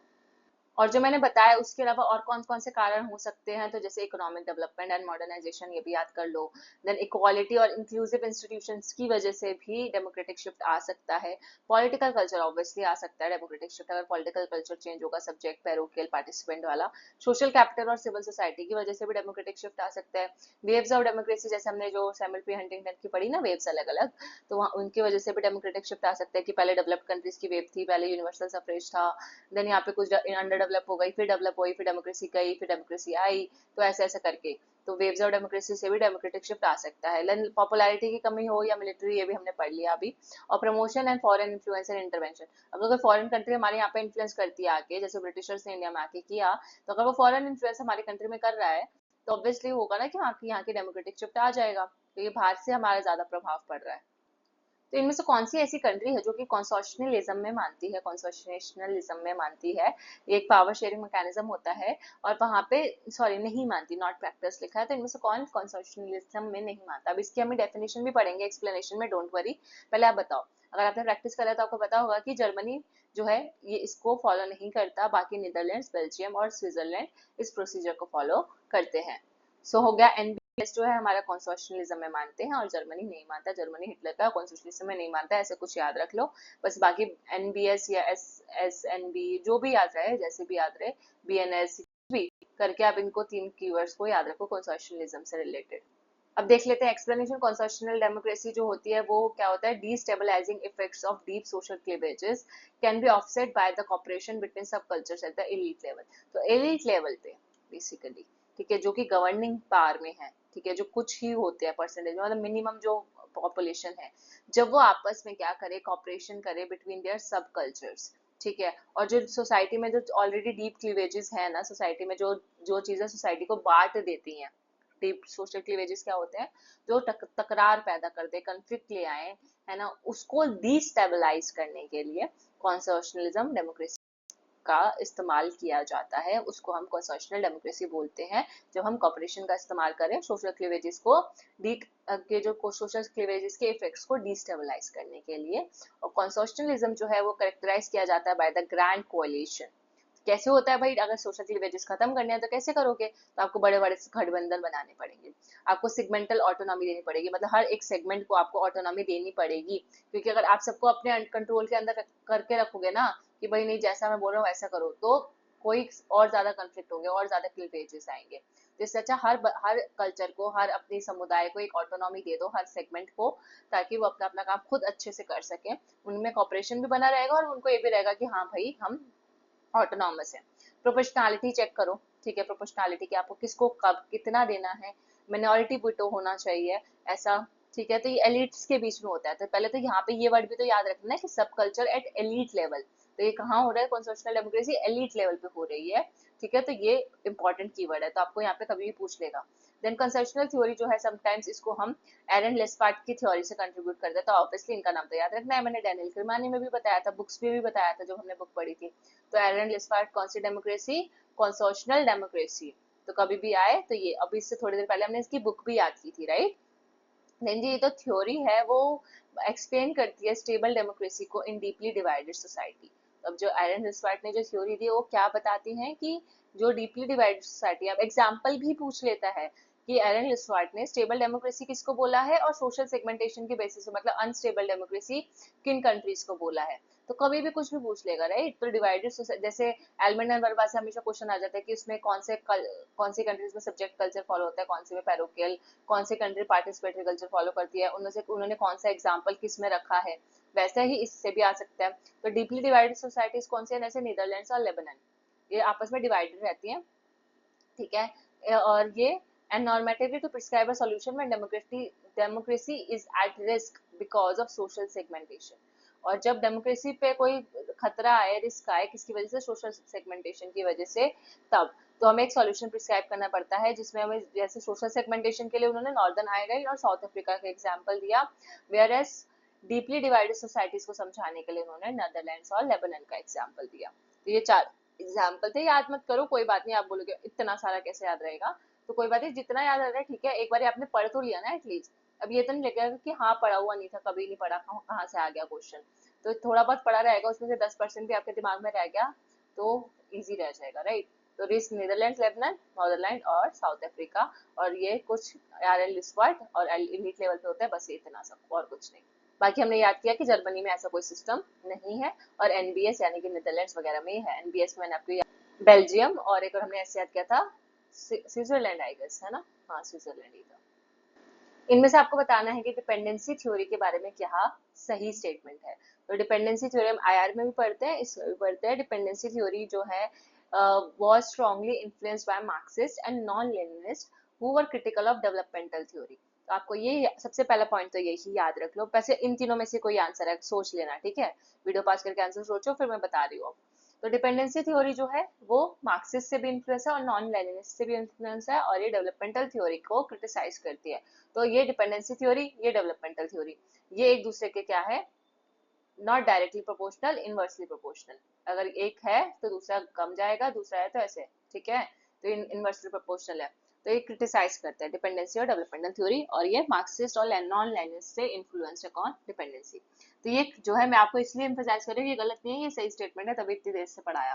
Then dependency theory जो है पीसफुल इवोल्यूशनरी प्रोसेस को फॉलो करती है, तो ये सही नहीं है। ऐसा नहीं है कि जरूरी नहीं कि डिपेंडेंसी थ्योरी में पीसफुल प्रोसेस ही होगा, एवोल्यूशन नहीं होगा, ऐसा कुछ नहीं। क्योंकि आपको पता है मार्क्सिस्ट है, तो मार्क्सिस्ट किसमें मानता था, रेवोल्यूशन में, ना कि एवोल्यूशन, ठीक है। और मार्क्सिस्ट तो वायलेंट होने की भी बात करते हैं, रखे हैं, क्लास स्ट्रगल की बात करते हैं, तो ये तो इसका अपोजिट जा रहा है, तो ये नहीं होगा। थर्ड वर्ल्ड में जो डेवलपमेंट होता है वो डिपेंड करता है on the development in the already developed nation, तो ये सही बात है।